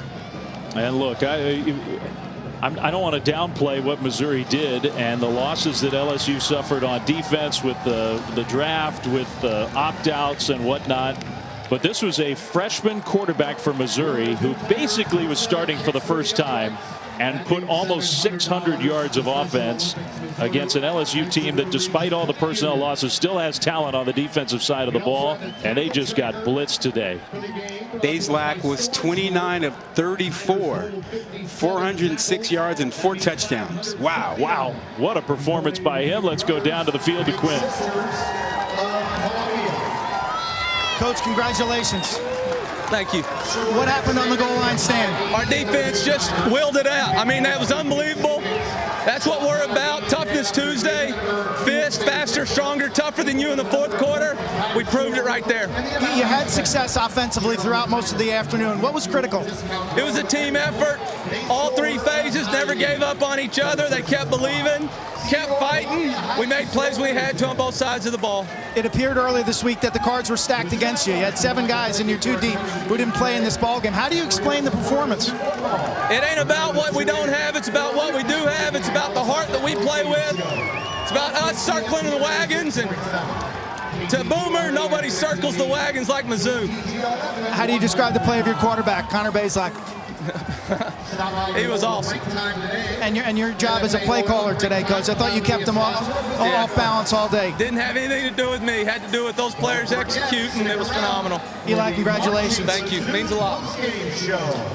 Yeah, I think it's a whole new era of Missouri football, and the Tigers fans can be excited about this one. Eli Drinkwitz has that reputation being one of the best play callers in college football. He dialed up some plays today for his young quarterback, a tremendous performance. And Roddy mentioned all 3 phases. Look, he can give credit to all 3 phases. Special teams was a borderline disaster at times for Missouri, and despite some huge mistakes, they beat the defending national champs. Yeah, the punt return team was not good, putting the ball on the ground a couple of times. But listen, he out-schemed that LSU defense. He had guys running free. He had linebackers for LSU confused as to which guy they were supposed to cover. It was an unbelievable performance. And I don't know when I've seen an LSU defense look this inept, but for that Mississippi State game. They are really young, inexperienced, and trying to figure it out. And he took full advantage of them. And can you believe Connor Bazelak, the redshirt freshman, officially his 2nd career start, but really his first full game as a starter for Missouri, who ran the triple option in high school. This kid can throw the ball, can he? What a cool customer. He did not care who he was facing.